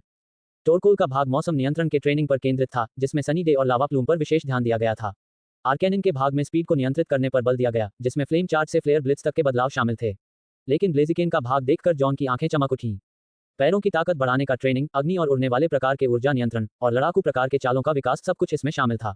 लेकिन असली खासियत एक विशेष चाल थी, फ्लेम डबल किक। इस चाल का विस्तृत वर्णन किया गया था, यहाँ तक कि फ्लेम चेन किक नामक एक उन्नत रूप का सिद्धांत भी दिया गया था। ये तो सोने जैसा है, इससे मेरे कॉम्बस्कन की ताकत आसमान छू जाएगी, जॉन ने उत्साह से कहा। जॉन ने ब्रीडर प्लान को सावधानीपूर्वक अपने बिस्तर के पास रख दिया और बाद में इसका और गहराई से अध्ययन करने की योजना बना ली। उसकी अगली जिम चुनौती एक नॉर्मल टाइप लीडर के खिलाफ थी और कॉम्बस्कन उस मुकाबले का मुख्य चैप्टर होगा। लेकिन फिलहाल उसके पास एक और काम था। अपनी पहले से तय योजना के अनुसार वह रिवरस्टोन विश्वविद्यालय की दीवारों के बाहर एक सुनसान जगह की ओर चल पड़ा, जहां उसे कोई देख न सके। ओनिक्स के विकास का समय आ गया था। उसने बड़ी सावधानी से कीमती धातु के आवरण का उपयोग करके ओनिक्स के शरीर पर ज्वाला की आकृतियां बनाई। ये प्रक्रिया जटिल थी, लेकिन परिणाम तुरंत दिखाई दिए। ओनिक्स चमकने लगा, उसका विशाल शरीर रूपांतरित होने लगा। कभी पत्थर का बना उसका बाहरी आवरण अब जगमगाती स्टील की सतह में बदल गया और उसका आकार तेजी से बढ़ने लगा। जो कभी 30 मीटर लंबा पत्थरों का बना सर्प था, वह 50 मीटर का एक विशालकाय रूप धारण कर चुका था, जिसके शरीर का प्रत्येक भाग लगभग 3 मीटर चौड़ा था। हालांकि रंग अप्रत्याशित था। अनुमानित चांदी के रंग के बजाय स्टीलिक्स का शरीर हीरे जैसी पारदर्शिता बरकरार रखता था, लेकिन एक आश्चर्यजनक एट्रीब्यूट के साथ इसकी सतह गहरे पारदर्शी काले रंग से जगमगा रही थी, जिस पर हल्की लाल रेखाएं उभरी हुई थीं। वाह, ये तो वाकई डरावना है। दूर से देखने पर स्टीलिक्स किसी पौराणिक जीव जैसा दिखता था, मानो वह सिर्फ विनाश के लिए बना हो। उसकी शक्ल ही किसी भी विरोधी को दोबारा सोचने पर मजबूर कर देती थी। लेकिन दिखावट ही सब कुछ नहीं थी। जॉन ने तुरंत स्टीलिक्स के आंकड़े खोले। Steelix steel, ground type shiny. स्तर 41। क्षमता, अपार बल अतिरिक्त प्रभावों वाले चालों की शक्ति को 30% तक बढ़ा देता है, लेकिन उन प्रभावों को निष्क्रिय कर देता है। व्यक्तिगत मान, HP 31 आक्रमण, 31 रक्षा, 31 विशेष रक्षा, 31 स्पीड, 27। चालें, rock throw, tackle, harden, smack down, rock polish, dragon breath, curse, rock slide, sand tomb, dig, stealth rock, slam, iron defense, sandstorm, earthquake, thunder fang, ice fang, fire fang, crunch. ले जाने वाली वस्तु, smooth rock. Shear force क्षमता ने निर्णायक भूमिका निभाई। इसके साथ स्टीलिक्स के हमलों में अतिरिक्त प्रभाव के बदले अतिरिक्त ताकत आ गई। कोई कमजोरी नहीं, बस शुद्ध शक्ति। बेशक स्टीलिक्स तेज नहीं था, लेकिन जब आप विनाश की एक अजेय दीवार हो तो स्पीड की क्या जरूरत। जॉन ने ग्राउडॉन जैसे दिग्गज पोकेमोन से स्टीलिक्स की टक्कर के बारे में सोचकर ठहाका लगाया। शायद मुझे तुम्हें चुंबकीय उत्तोलन सिखाना चाहिए, क्योंकि तुम लोग उड़ सकते हो। कल्पना करो एक उड़ता हुआ स्टीलिक्स, ये वाकई अद्भुत होगा। स्टीलिक्स दहाड़ा, उसकी आवाज बिजली की कड़क की तरह पूरे इलाके में गूंज उठी। जॉन मुस्कुराया और उस विशालकाय जीव के सिर को थपथपाया, या यूं कहें कि जितना करीब वह पहुंच सकता था उतना करीब। अब से तुम मेरे तुरुप के पत्ते हो, चलो उन्हें दिखाते हैं कि तबाही कैसी दिखती है। जैसे ही स्टीलिक्स उसके ऊपर मंडरा रहा था, उसका पारदर्शी काला शरीर सूर्य की रोशनी में चमक रहा था। जॉन उत्साह से भर उठा। उसकी टीम अजेय बनती जा रही थी और वह आगे आने वाली हर चुनौती का सामना करने के लिए तैयार था। घर लौटकर जॉन ने आराम भरे दिन का भरपूर आनंद उठाया और मजाकिया तौर पर जिसे वह अपनी आरामदायक जीवन शैली कहता था, उसे पूरी तरह से जिया। उसकी सभी जरूरी चीजें तैयार थीं, कोक का एक ठंडा कैन, स्ट्रीमिंग के लिए तैयार एक फिल्म, हाथ में उसका भरोसेमंद गेम बॉय और उसका पसंदीदा बीन बैग। माँ, मैं बाहर नहीं जा रहा, उसने खुद से बुदबुदाते हुए कुर्सी पर और गहराई से बैठ गया। यही तो उसकी असली जिंदगी थी, एकांत का एक किला जहां उसे अपने पोकेमोन को अपग्रेड करने के अलावा किसी और चीज की चिंता नहीं करनी पड़ती थी। एक फिल्म चुनने, कोक में बर्फ डालने और कुछ खाना ऑर्डर करने के बाद जॉन ने अपना गेम बॉय चालू किया। वह अपनी अगली चुनौती के लिए पूरी तरह तैयार था। जिन 4 जिमों को वह पहले ही हरा चुका था, उनसे उसे यह सबक मिला था, असफल प्रयास के बाद जिम लीडर और भी शक्तिशाली हो जाते हैं। वह बिना तैयारी के जल्दबाजी करके अपनी पिछली गलतियों को दोहराना नहीं चाहता था। इस बार मैं तब तक कड़ी मेहनत करूंगा जब तक मेरी टीम अजेय न हो जाए, जॉन ने दृढ़ निश्चय किया। उनकी यात्रा का अगला पड़ाव पेटलबर्ग जिम था, सामान्य प्रकार के पोकेमोनों का गढ़, जिसका नेतृत्व नायक के पिता और होइंग क्षेत्र में सम्मानित व्यक्ति नॉमन कर रहे थे। मंगा में नॉमन ने रेक्वाजा के ऊपर खड़े होकर क्योब्रे और ग्राउडॉन को दुनिया को तबाह करने से रोका था, लेकिन गेम में उनकी ताकत अधिक व्यवहारिक थी, हालांकि फिर भी दुर्जय थी। नॉर्मल टाइप है ना, जॉन ने बुदबुदाते हुए कहा। इस जिम को तो फाइटिंग टाइप के किसी ताकतवर पोकेमोन की जरूरत है। अपना पोकेमोन मेनू खोलकर उसने अपने विकल्पों की समीक्षा की। उसके पास 2 मजबूत फाइटिंग टाइप पोकेमोन थे। हरियामा स्तर 32, ब्लेजिकेन लेवल 36। पिछले ट्रेनिंग सत्र के दौरान उसका कॉम्बस्कन एक ब्लेजिकेन में विकसित हो गया था और शक्ति में जमीन आसमान का अंतर था। उसने उसके आंकड़े देखते हुए मुस्कुराया। ब्लेजिकेन अग्नि लड़ाई स्तर 36, क्षमता स्पीड बढ़ाने की क्षमता, प्रत्येक बारी के अंत में स्पीड एक स्तर बढ़ जाती है। चालें ember, growl, tackle, double kick, flame charge, detect, sand attack, quick attack, aerial ace, slash, cut, rock smash, bounce, focus energy, flamethrower, blaze kick, strength. धारित वस्तु काली बेल्ट। ब्लेजिकेन, इस मामले में तुम मेरे तुरुप के पत्ते हो, जॉन ने मुस्कुराते हुए कहा। उसे फ्लैनरी के दादा मूर से मिली ट्रेनिंग योजना याद आ गई। मूर एलीट 4 के पूर्व सदस्य थे। ब्लेजिकेन पर आधारित भाग विशेष रूप से रोमांचक था, जिसमें फ्लेम डबल किक नामक एक फ्यूजन मूव का विस्तृत वर्णन था, जो डबल किक की सटीकता को ब्लेज किक की प्रचंड शक्ति के साथ जोड़ता था। ये योजना महत्वाकांक्षी प्रतीत हो रही थी, जिसमें शारीरिक शक्ति और मौलिक ऊर्जा दोनों पर पूर्ण नियंत्रण की आवश्यकता थी। यह आसान नहीं होगा, जॉन ने बुदबुदाया। फिर भी उसे अपने ब्लेजिकेन पर पूरा भरोसा था। उसके शक्तिशाली पैर पहले से ही एक ताकत थे और जॉन को विश्वास था कि उसमें इस चाल में महारत हासिल करने की क्षमता है। उन्होंने तुरंत एक ट्रेनिंग टास्क क्रम तैयार किया। विस्फोटक स्पीड का अभ्यास करने के लिए क्विक अटैक का उपयोग करें। स्टेमिना और सटीकता के लिए स्पैम डबल किक का इस्तेमाल करें। आग पर नियंत्रण को बेहतर बनाने के लिए ब्लेज किक का अभ्यास करें। मदद के लिए जॉन ने ऑनलाइन एक अग्निरोधी ट्रेनिंग डमी का ऑर्डर दिया, जिसे ब्लेजिकेन की आग उगलने वाली लातों के बार बार होने वाले प्रभावों को झेलने के लिए डिजाइन किया गया था। ब्लेजिकेन, ये तो बस शुरुआत है, उसने कहा। पोकेमोन ने दृढ़ निश्चय के साथ दहाड़ लगाई, चुनौती का सामना करने के लिए तैयार। अपनी स्पीड से संतुष्ट होकर जॉन ने अपना ध्यान वापस अपने गेम बॉय पर लगाया। उसकी कुछ और प्राथमिकताएं भी थीं, जैसे अपने स्टीलिक्स के लिए लेवल बढ़ाना, जो हाल की लड़ाइयों में बेहद उपयोगी साबित हुआ था। पोकेमोन सेंटर में अपनी टीम को ठीक करने के बाद उसने अपनी अगली चाल की योजना बनाई। मेटियोर फॉल्स ट्रेनिंग के लिए एकदम सही जगह थी, खासकर इसलिए क्योंकि उसके स्टीलिक्स ने अभी अभी रॉक स्लाइड सीखी थी। जैसे ही वह लावारिस जिम से बाहर निकला, उसने एक परिचित आकृति को देखा। ओह, तुमने जिम को पहले ही हरा दिया। मुझे लगता है कि तुम्हारे जैसे किसी के लिए यह कोई चुनौती ही नहीं थी। जॉन मुस्कुराया। तुम गलत नहीं हो, लेकिन अगर तुम यहाँ लड़ाई के लिए आए हो, तो तुम्हें अपने फैसले पर दोबारा विचार करना चाहिए। ब्लेजिकेन अपनी ताकत दिखाने के लिए बेताब है। मैंने बनावटी झुंझलाहट दिखाते हुए अपने गाल फुला लिए। हम घमंड मत करो, मैं जल्द ही तुम्हारी बराबरी कर लूंगी, बस इंतजार करो। जाने से पहले मैंने उसे एक छोटा सा पैकेट दिया। आपको प्राप्त हुआ गो गॉगल्स। गॉगल्स है ना? जॉन ने उन्हें देखते हुए कहा। ये चश्मे उसकी आंखों को रूट 111 पर आने वाले रेतीले तूफानों से बचाएंगे, जिससे आखिरकार वह रेगिस्तानी इलाके का पता लगा सकेगा। ये तुम्हारे लिए हैं। ये तुम्हें रेत के तूफानों से निपटने में मदद करेंगे। रूट 111 पर रेगिस्तान उतना ही कठोर था जितना जॉन को याद था, लेकिन गो गॉगल्स ने इसे पार करना काफी आसान बना दिया। उसके चारों ओर रेत के तूफान चल रहे थे और ट्रेनर और जंगली पोकेमोन इलाके में घूम रहे थे। जॉन ने गेबाइट को आगे की पोजीशन पर रखा और ब्लेजिकेन को एक्सपीरियंस शेयर से लेस किया ताकि उसके एक्सपीरियंस में बढ़ोतरी हो सके। वही पुराने नियम, जॉन ने गेम बॉय के बटनों पर उंगलियां चलाते हुए बुदबुदाया। जंगली पोकेमोन को देखो, सभी आइटम इकट्ठा करो और यहाँ मौजूद हर ट्रेनर को हरा दो। जैसे जैसे वह क्वेस्ट बीन करता गया, उसे याद आया कि इस रेगिस्तान को इतना खास क्या बनाता है। जीवाश्मा, जॉन ने मन ही मन सोचा, उनकी अहमियत को याद करते हुए। इन प्राचीन अवशेषों को आधुनिक तकनीक की मदद से शक्तिशाली पोकेमोन में बदला जा सकता था। वह संभावनाओं के बारे में कल्पना करने से खुद को रोक नहीं पाया। ये रहा टायरेंट्रम, उसने सोचा। एक असली डायनासोर जिसके पास मजबूत जबड़ा की क्षमता है। कल्पना कीजिए, एक टी-रेक्स पर सवार होकर युद्ध में जाना अजेय। एरोडेक्टाइल भी एक दावेदार था, खासकर मेगा इवोल्यूशन की क्षमता के कारण। तेज, ताकतवर और बेहद शानदार। एरोडेक्टाइल के साथ आप कभी गलत नहीं हो सकते। विशाल रेगिस्तान में सूरज की तेज गर्मी पड़ रही थी और हवा रेत की लहरें उड़ाती हुई जमीन पर तेजी से फैल रही थी। टीलों के बीच अन्य ट्रेनर बिखरे हुए थे, उनके गो गॉगल्स तेज धूप में चमक रहे थे और वे तूफान में चुनौती देने वालों की तलाश में उत्सुकता से आगे बढ़ रहे थे।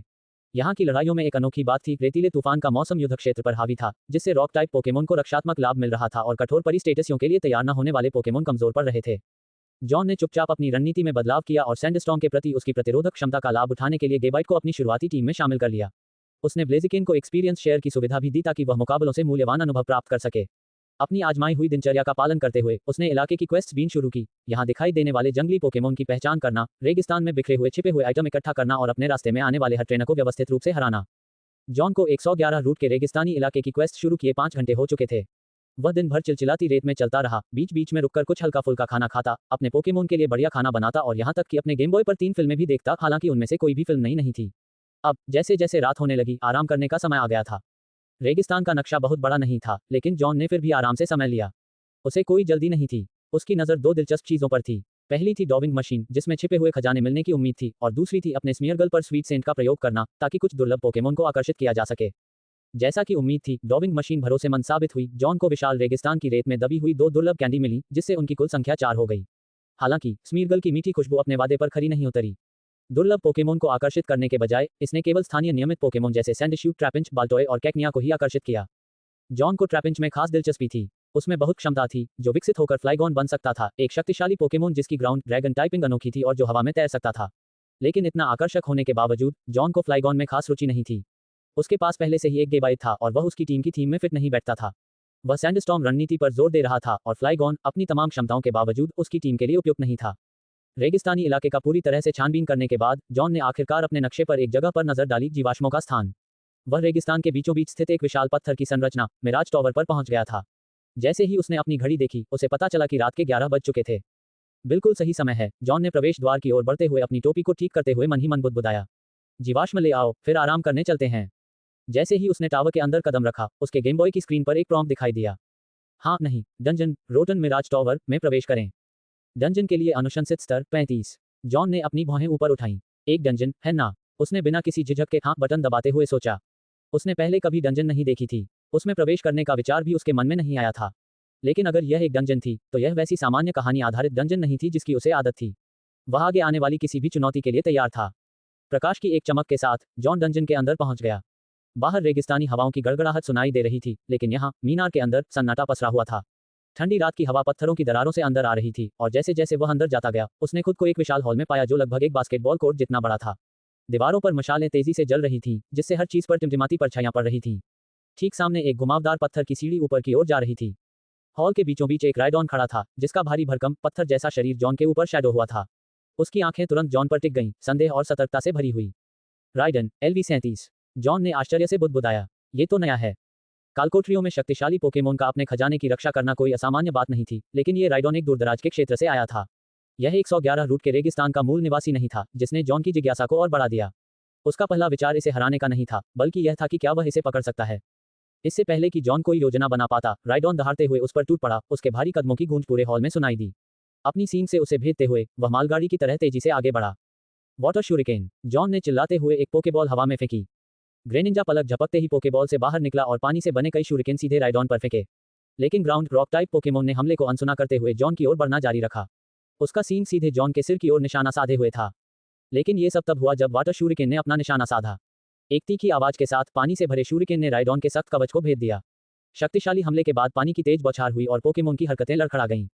कुछ ही क्षणों में राइडॉन पत्थर के फर्श पर बेहोश होकर गिर पड़ा। जॉन ने जरा भी समय बर्बाद नहीं किया। उसने एक और पोकेबॉल उठाए और उसे राइडॉन पर फेंक दिया। बॉल एक संतोषजनक आवाज के साथ बंद हो गई और लाल बत्ती टिमटिमा उठी। राइडॉन थोड़ी देर अंदर छटपटाता रहा, लेकिन कुछ क्षणों बाद वह शांत हो गया।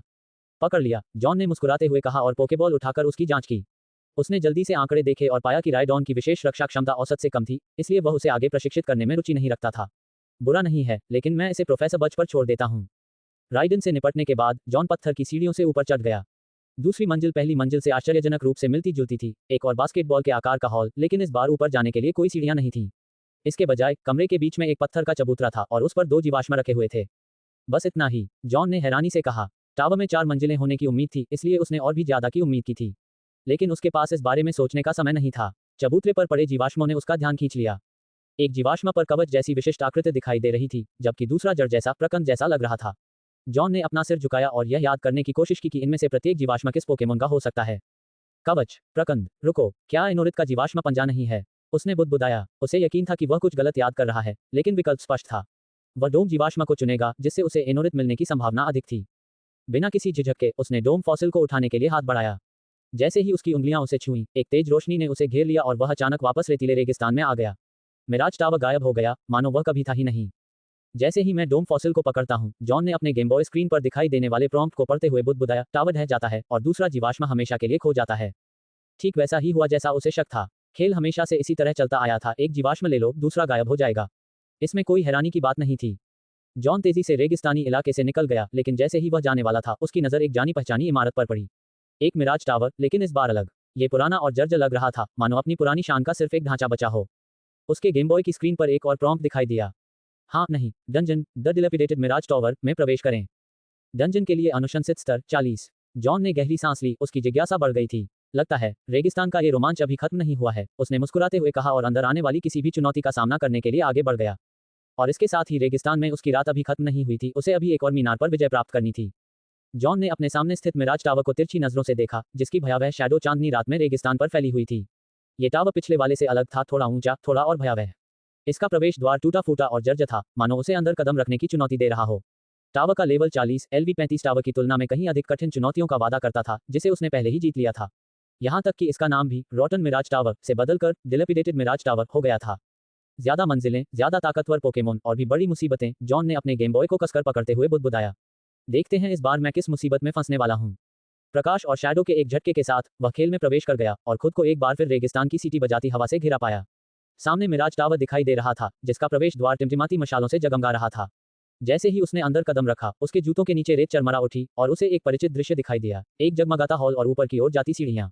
एकमात्र नई चीज थी उसके रास्ते में खड़ा पोकेमोन, एक विशालकाय निडोकिंग। निडोकिंग LV-43 जहर जमीन प्रकार के उस जीव ने अपने नुकीले दांत दिखाए और जोरदार दहाड़ मारते हुए अपनी पूंछ जमीन पर पटकी।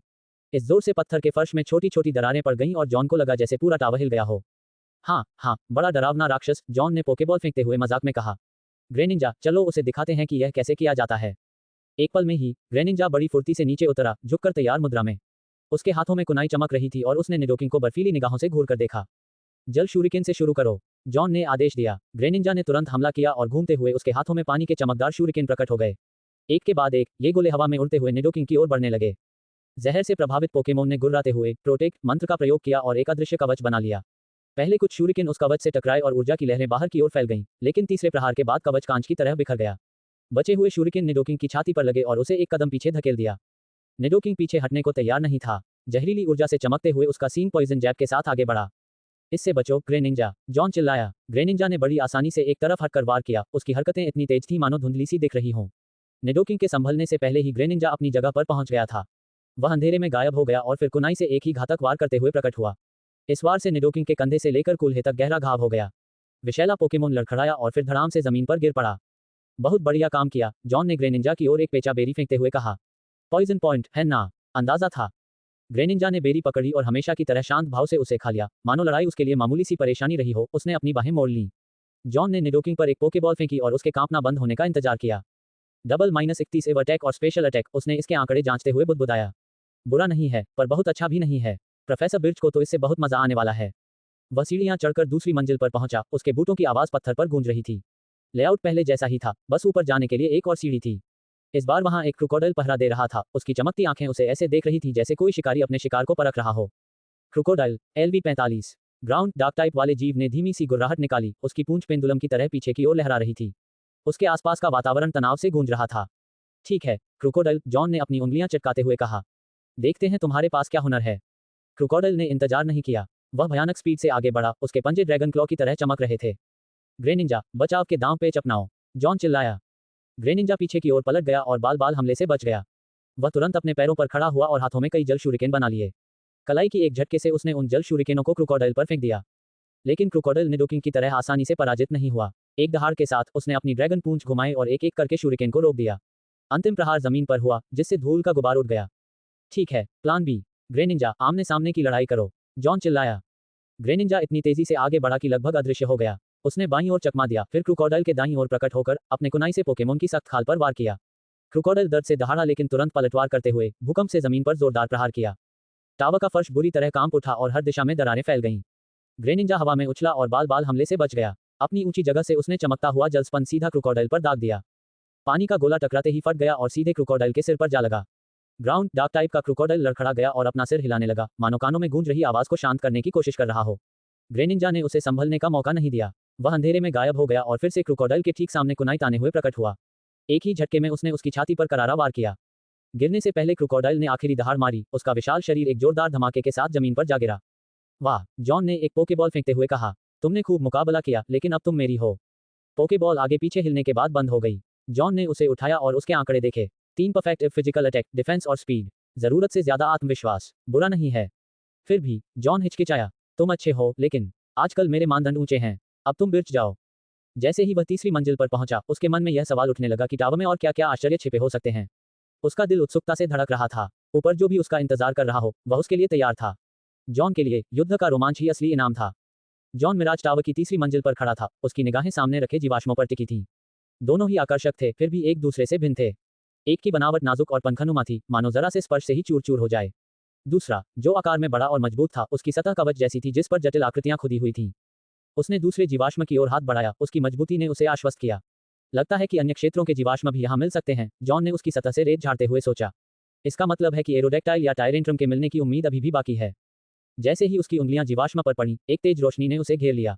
पल भर में उसने खुद को वापस अपने कमरे में पाया। मिराज टावर ढह चुका था। जॉन अपने बिस्तर के किनारे पर बैठा था और अपनी इन्वेंट्री खोलकर अपनी क्वेस्ट्स का निरीक्षण कर रहा था। कीमती सामान टैब में अब 2 वस्तुएं दिखाई दे रही थीं। क्षयित गुंबद जीवाश्म, प्राचीन पोकेमोन के जीवाश्म जो कभी समुद्र में रहते थे। ये कवच का हिस्सा प्रतीत होता है। डोम फॉसिल, प्राचीन पोकेमोन के जीवाश्म जो कभी समुद्र में रहते थे। ये कवच का हिस्सा प्रतीत होता है। हालांकि विवरण एक जैसे थे, लेकिन उनके नामों से गुणवत्ता में अंतर का संकेत मिलता था। जॉन ने माथे पर शिकन डालकर इसके निहितार्थों पर विचार किया। अच्छे जीवाश्म और बुरे जीवाश्म है ना, उसने बुदबुदाते हुए कहा। लगता है पता लगाने का एक ही तरीका है। और अधिक जानने के लिए दृढ़ संकल्पित होकर जॉन जीवाश्मों को पुनर्जीवित करने के लिए सीधे रसबोरो शहर में स्थित डेवन मैन्युफैक्चरिंग कंपनी की ओर रवाना हो गए। सबसे पहले दिखे डोम फॉसिल मिला। कुछ ही क्षणों में जॉन के पोकेमोन रोस्टर में एक काबुतो दिखाई दिया। वह अपने नए साथी का आकलन करने के लिए उत्सुकता से उसके आंकड़े देखने लगा। काबुतो चट्टान, जल प्रकार, स्तर 5, क्षमता, युद्ध कवच, गंभीर हमलों से बचाता है। व्यक्तिगत मान IVS HP 12, आक्रमण 1, विशेष आक्रमण 1, 2, रक्षा 2, 3, विशेष रक्षा 14, स्पीड 7। चालें, सख्त करना, खरोंचना। जॉन चौंक गया। अरे बाप रे, ये तो निराशाजनक है। इसके बाद उन्होंने मानक डोम फॉसिल को पुनर्जीवित किया। परिणामस्वरूप बना काबुतो एक महत्वपूर्ण सुधार था। काबुतो चट्टान, जल प्रकार, स्तर 5, क्षमता, युद्ध कवच, गंभीर हमलों से बचाता है। IVS HP 23, attack 31, special attack 2, 2, defence 13, special defence 7, speed 31। चालें, अवशोषण, सख्त करना, रेत से हमला, खरोंच। अब बात बनी। जॉन ने मुस्कुराते हुए कहा। अटैक और स्पीड में 2 परफेक्ट IVS और साथ ही अधिक बहुमुखी मूवसेट के साथ ये काबुतो स्पष्ट रूप से श्रेष्ठ था। परिणाम स्पष्ट थे, एक सामान्य जीवाश्म से उसके सड़े हुए समकक्ष की तुलना में अधिक शक्तिशाली पोकेमोन उत्पन्न हुआ। लेकिन जॉन के मन में यह सवाल उठा कि क्या इससे भी बेहतर जीवाश्म कहीं मौजूद हो सकते हैं। रेगिस्तानी इलाके में लौटकर जॉन ने मायावी मिराज टावर की क्वेस्ट फिर से शुरू कर दी। हर टावर अपना जीवाश्म मिलने के बाद या 3 घंटे बाद गायब हो जाता था, जिससे उसे व्यवस्थित तरीके से क्वेस्ट बीन करनी पड़ती थी। उसे कई 2 और 3 मंजिला टावर मिले, लेकिन किसी में भी कोई महत्वपूर्ण क्वेस्ट नहीं हुई। शाम तक उसने कुछ महत्वपूर्ण जानकारियां जुटा ली थी। मिराज टावर में पोकेमोन केवल ग्राउंड टाइप तक ही सीमित नहीं थे। रॉक टाइप और स्टील टाइप पोकेमोन भी दिखाई दे सकते थे। इसका मतलब है कि टायरानाइट या मेटाग्रोस रोटेशन में शामिल हो सकते हैं, जॉन ने अनुमान लगाया। उसकी उत्सुकता बढ़ती जा रही थी। हालांकि अभी तक उनमें से कोई भी दिखाई नहीं दिया था। घंटों गेम खेलने के बावजूद जॉन को थकान महसूस होने लगी। उसने खुद से वादा किया, 3 और टावर, फिर मैं आज रात आराम करूंगा। आधी रात बीत चुकी थी जब जॉन के दरवाजे से चरमराहट की आवाज आई। उसका पालतू तोगेपी, पोकोबी, लड़खड़ाते हुए अंदर आया। अपने छोटे छोटे हाथों को फड़फड़ाते हुए वह बिस्तर पर चढ़ गया। अरे टोगेपी, जॉन ने थकी हुई मुस्कान के साथ कहा। वाइनआउट को ढूंढ रहे हो? वह तो पहले ही सो चुका है। टोगेपी ने चहकते हुए अपना सिर हिलाया। वह जॉन के बगल में तकिए पर दुबक गया। उसका गोल मटोल शरीर सुकून का एहसास करा रहा था। जॉन हंस पड़ा और धीरे से उसके गाल को गुदगुदाया। आज रात यहीं रुक रहे हो, है ना? ठीक है, नन्हे बदमाश, बस कंबल पर कब्जा मत कर लेना। वह अपना गेम खत्म करने के इरादे से वापस अपने गेम बॉय की ओर मुड़ा, लेकिन स्क्रीन पर कुछ असाधारण चीज देखते ही उसकी सारी थकान गायब हो गई। 1, 2, 3, 4 मंजिलें, जॉन ने आंखें चौड़ी करते हुए कहा। यह पहली 4 मंजिला मिराज टावर थी जिससे उसका सामना हुआ था। अचानक मिली इस किस्मत पर यकीन करना मुश्किल था। उसने अपने बगल में दुबके पोकेमोन पर एक नजर डाली, फिर गेम बॉय की ओर देखा। 1 मिनट रुको। अतीत की कुछ अविश्वसनीय घटनाओं की यादें उसके दिमाग में उमड़ आई और उसकी रीढ़ की हड्डी में सिहरन दौड़ गई। एक चमकीला राल्स, एक चमकीला एरॉन। हे, शायद अब कलेक्शन में एक और शाइनी जोड़ने का समय आ गया है, जॉन ने शरारती मुस्कान के साथ कहा, और पहले से ही अपने अगले लक्ष्य पर नजर गड़ाए हुए था। ये सब उस दिन शुरू हुआ जब जॉन की मुलाकात एक अनोखे से छोटे टोगेपी से हुई। जब डेलीबर्ड उसके दरवाजे पर खाना लेकर आया था। टोगेपी डेलीबर्ड के पीछे पीछे लड़खड़ाते हुए आया था। उसकी जिज्ञासु आंखें अपने आसपास का जायजा ले रही थीं। जॉन ने सहज ही उसे एक फल दिया, लेकिन उस शरारती टोगेपी ने नटखट मुस्कान के साथ फल को उसके हाथ से छीन लिया। बाद में जॉन को अपने गेम बॉय की ओर लौटते समय अचानक एक चमकीला राल्स दिखाई दिया। ऐसे राल्स से सामना होने की संभावना बहुत कम थी, लेकिन वह वहीं था, एक चमकीला, दमकता हुआ राल्स ठीक उसके सामने। जॉन के मन में टोगेपी और उसकी किस्मत के बीच का संबंध अटूट सा बैठ गया था। टोगेपी से मिलने के कुछ दिनों बाद ही उसकी मुलाकात एक शाइनी एरॉन से हुई। दोनों ही मौकों पर पोकेमोन उसके आसपास ही मौजूद था, मानो वह फेट का कोई दिव्य संदेशवाहक हो। क्या सच में ये टोगेपी है? जॉन ने ठुड्डी खुजाते हुए सोचा। क्या ये छोटा सा जीव बहुत फेटशाली है, या मैं बस कल्पना कर रहा हूँ? टोगेपी को लोककथाओं और पोकेमोन की कहानियों में हमेशा से फेट से जोड़ा जाता रहा है। इसकी क्षमताएं, सेरिंग ग्रेस और सुपर लक, इस प्रतिष्ठा का एक महत्वपूर्ण हिस्सा थीं। सेरिंग ग्रेस से चालों के द्वितीय प्रभाव उत्पन्न होने की संभावना बढ़ जाती थी, जबकि सुपर लक से क्रिटिकल हिट की संभावना बढ़ जाती थी। इन दोनों को टोगेपी के मनमोहक स्वभाव के साथ मिला दें तो इसमें कोई आश्चर्य नहीं कि लोग इसे फेट का प्रतीक मानते थे। पुरानी कहावत थी, यदि आप टोगेपी के साथ दयालुता से पेश आते हैं तो 100 फेट बदले में आपके पास आएगा। जॉन अंधविश्वासी नहीं था, लेकिन एक नहीं बल्कि 2 चमकदार पोकेमोन देखने के बाद उसे शक होने लगा कि शायद इसमें कोई रहस्य है। उसने सोचा, सावधानी बरतने में ही भलाई है। जॉन ने अपना ध्यान वापस अपने गेम बॉय पर केंद्रित किया, जहां विशालकाय मिराज टावर उसके सामने मंडरा रहा था। स्क्रीन पर एक संदेश दिखाई दिया। डंजन में प्रवेश करने के लिए हाँ ना, प्राचीन मृगतृष्णा टावर। अनुशंसित स्तर 45। अनुशंसित स्तर 45। लगता है मुझे कड़ी चुनौती का सामना करना पड़ेगा। उसने हाथ दबाया और जैसे ही उसका किरदार टावर में दाखिल हुआ, स्क्रीन झिलमिला उठी। पहली मंजिल बहुत विशाल थी, पहले देखी गई 2 और 3 मंजिला इमारतों से कहीं ज्यादा बड़ी। यह मंजिल 3 बास्केटबॉल कोर्ट के बराबर विशाल लग रही थी। कमरे के बीचों बीच एक विशालकाय एग्रोन खड़ा था, जिसका चांदी का कवच मंद रोशनी में चमक रहा था। उसके सिर के ऊपर डिस्प्ले पर LV47 लिखा था। जॉन मुस्कुराया। अब स्टीलिक्स के चमकने का समय आ गया है। उसने अपना पोकेबॉल चुना और विशालकाय स्टील के सर्प को युद्ध के मैदान में छोड़ दिया। स्टीलिक्स एक जोरदार धमाके के साथ जमीन पर गिरा, उसका विशाल शरीर शक्ति से कुंडलित हो गया। एग्रोन दहाड़ा और उसके हेलमेट के केंद्र में चांदी के प्रकाश का एक गोला बनने लगा। Flash cannon. जॉन ने प्रकाश को तेज होते हुए देखकर बुदबुदाया। स्टीलिक्स, भूकंप का प्रयोग करो, उसने आदेश दिया। स्टीलिक्स उछला, उसकी पूंछ ऊपर उठी और फिर वह विनाशकारी बल के साथ जमीन पर जा गिरा। टावर बुरी तरह हिल गया और फर्श पर मकड़ी के जाले जैसी दरारें पड़ गईं। एग्रोन की फ्लैश कैनन ने जोरदार प्रहार किया और स्टीलिक्स से टकराते हुए धातु की तेज आवाज हुई। लेकिन स्टीलिक्स जरा भी नहीं हिला, उसकी अविश्वसनीय रक्षा शक्ति ने इस प्रहार को बेअसर कर दिया। जब धूल छटी, तो एग्रोन बेहोश होकर जमीन पर पड़ा हुआ था। उसका कभी बेदाग कवच अब दरारों से भरा हुआ था। एग्रोन लेवल 47 को हराया, 3334 XP प्राप्त हुए। बस इतना ही। फ्लैनरी के लेवल 42 के आर्कैनिन ने भी इससे ज्यादा XP दिया था। जॉन बड़बड़ाया, हालांकि उसने एग्रोन को पकड़ने के लिए तुरंत एक पोकेबॉल फेंकी। बाद में जॉन ने एग्रोन के आंकड़े जांचे। एग्रोन स्टील चट्टान प्रकार। स्तर 47। क्षमता रॉक हेड रिकॉइल क्षति को रोकता है। IBS HP 31 आक्रमण 31 रक्षा 31 विशेष आक्रमण 23 विशेष रक्षा 24 स्पीड 21। चालें metal sound harden metal claw rock tomb iron head flash cannon. Item metal coat rock head और ट्राइजर्टिया मेटल कोट के साथ 3 एग्रोन। बुरा नहीं है, जॉन ने सहमति में सिर हिलाते हुए कहा। Metal coat steel type moves को 25% तक बढ़ा देता है, जिससे यह उसकी टीम के लिए एक मूल्यवान सदस्य बन जाता है। उसने एग्रोन को पीसी के पास भेजा और मन ही मन उसे प्रजनन के लिए एक संभावित उम्मीदवार के रूप में चिन्हित कर लिया। उसने मजाक में कहा, यह प्रोफेसर बिर्च के एरॉन फार्म के सबसे ऊपर बैठेगा। मिराज टावर की दूसरी मंजिल पर कदम रखते ही जॉन ने गहरी सांस ली। पथरीला इलाका अजीब तरह से शांत था, केवल उसके कदमों की हल्की गूंज सुनाई दे रही थी। अचानक एक विशालकाय गोलेम प्रकट हुआ, जिसके सिर के ऊपर उसका LV50 स्टेटस खतरनाक ढंग से चमक रहा था। रॉक और ग्राउंड ड्यूल टाइप। वाटर और ग्रास मूव्स के सामने कमजोर। जॉन ने तुरंत रणनीति बनाते हुए बुदबुदाया। बिना किसी झिझक के उसने ग्रेनिंजा को मैदान में उतारा। फुर्तीला जल और अंधकार प्रकार का ये पोकेमोन तेजी से और सटीक स्पीड से आगे बढ़ा। ग्रेनिंजा, वाटर शूरिकेन का इस्तेमाल करो, जॉन ने आदेश दिया। ग्रेनिंजा ने अपने हाथ घुमाते हुए गोलेम पर पानी से भरे नुकीले गोले दागे। पहला वार गोलेम पर सीधा लगा और उसे काफी नुकसान पहुंचाया, लेकिन शक्तिशाली गोलेम ने अपनी भारी भरकम काया के कारण लड़ाई में बने रहने का साहस दिखाया। बुरा नहीं है, जॉन ने इसकी मजबूती से प्रभावित होकर बुदबुदाया। इसे वाटर पल्स से पूरा करो। ग्रेनिंजा के हाथों में पानी का एक चमकता हुआ गोला बना और उसने गोलेम पर हमला कर दिया। हमला तुरंत हुआ। गोलेम ने गहरी कराह निकाली और पराजित होकर गिर पड़ा। जॉन ने बेहोश पड़े पोकेमोन पर पोकेबॉल फेंकी। कुछ देर बाद पोकेमोन को पकड़ने में सफलता मिली।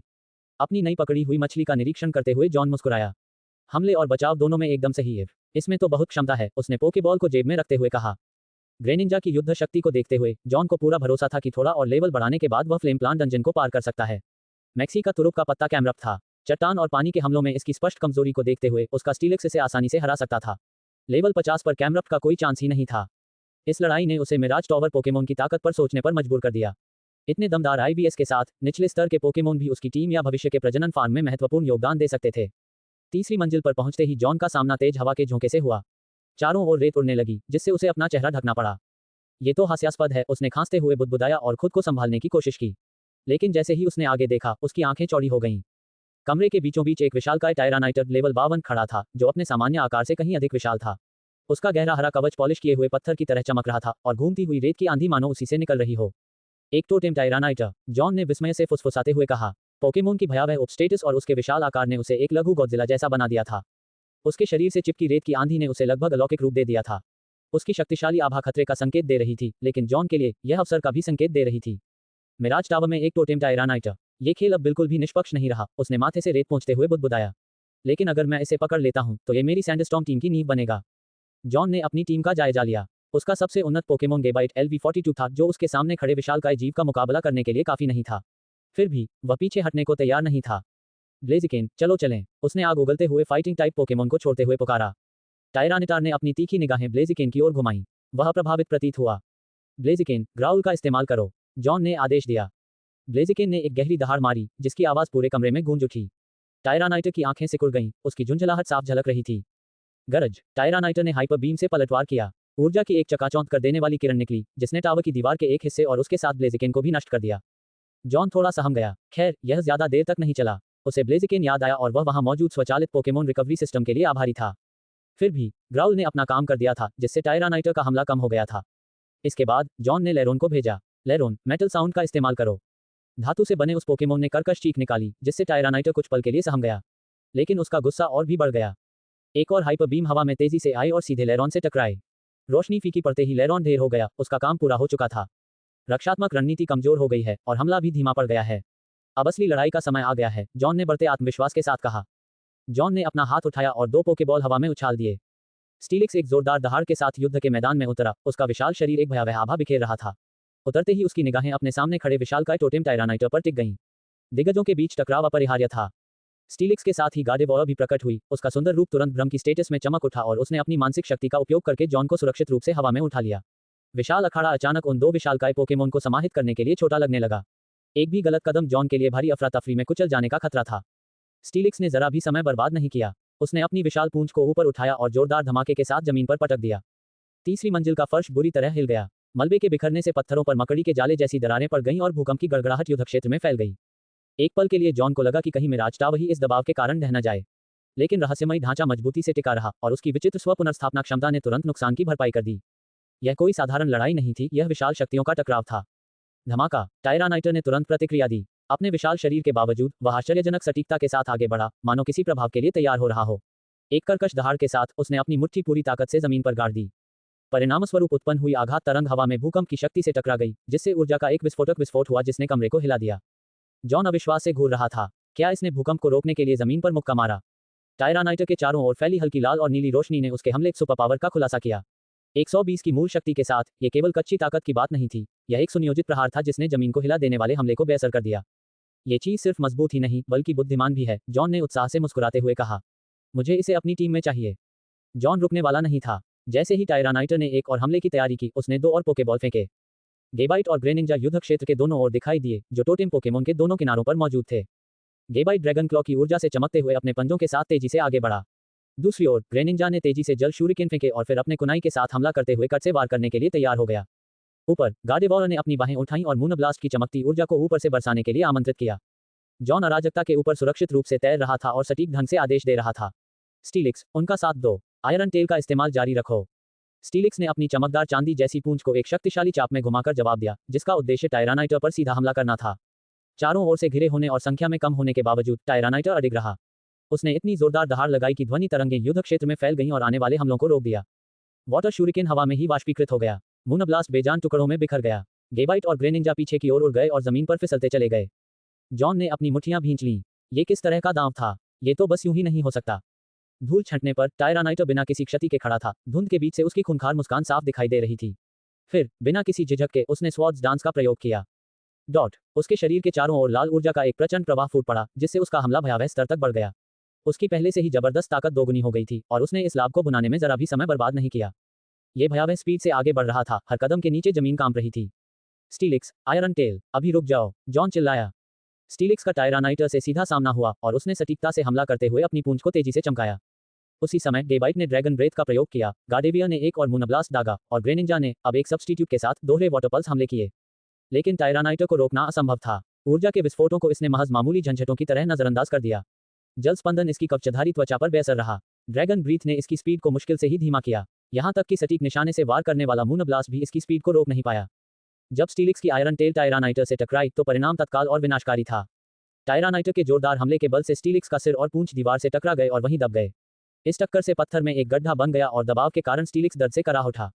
जॉन उस भयानक मंजर को देखकर अवाक रह गया। ये टायरानाइटर किसी युजिरो हन्मा के हमशक्ल की तरह बना है।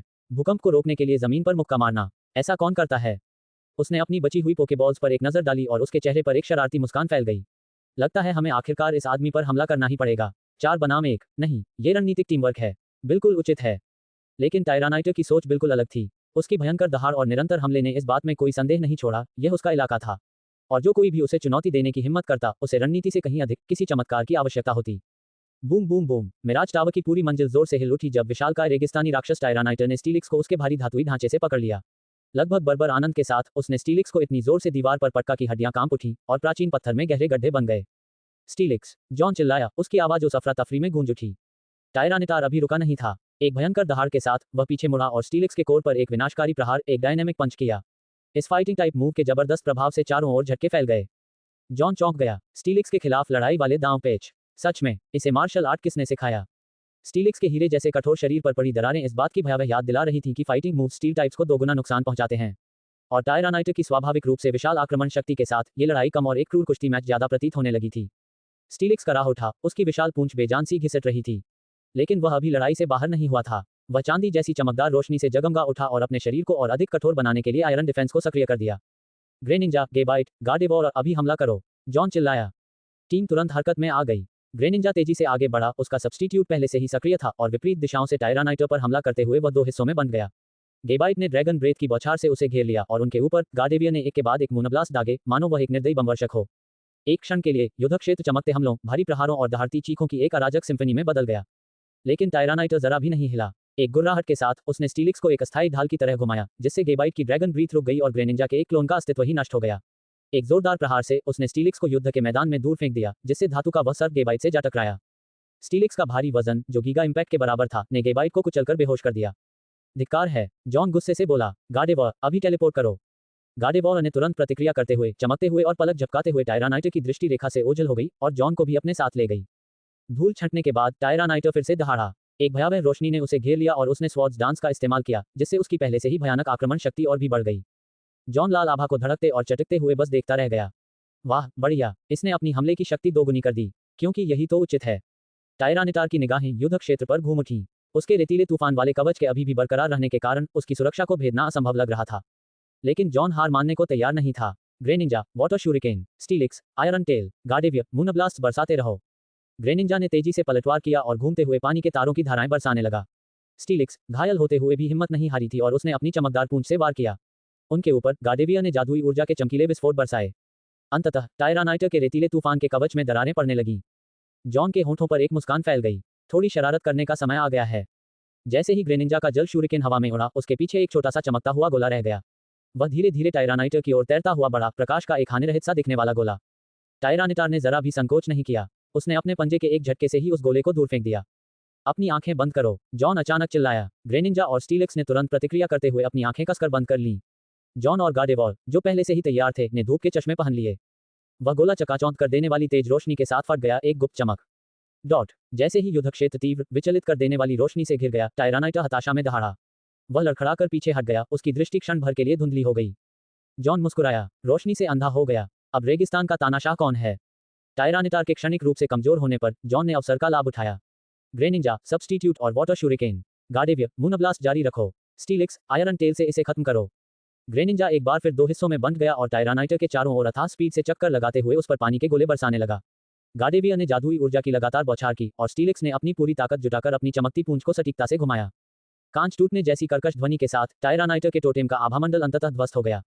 जॉन की टीम के पुनः संगठित होने के दौरान युद्ध क्षेत्र में कुछ क्षणों के लिए सन्नाटा छा गया। अपने सुरक्षात्मक आवरण के बिना टायरानाइटर पहली बार असुरक्षित दिखाई दिया।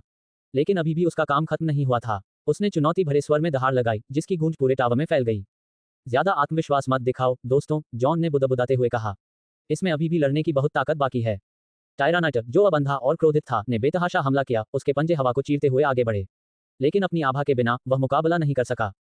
ग्रे निंजा तेजी से आगे बढ़ा और नाइट स्लैश से वार किया। गार्डेवियर के मूनब्लास्ट सटीक निशाने पर लगे, जिससे टायरानाइटर धीरे धीरे पीछे हटने पर मजबूर हो गया।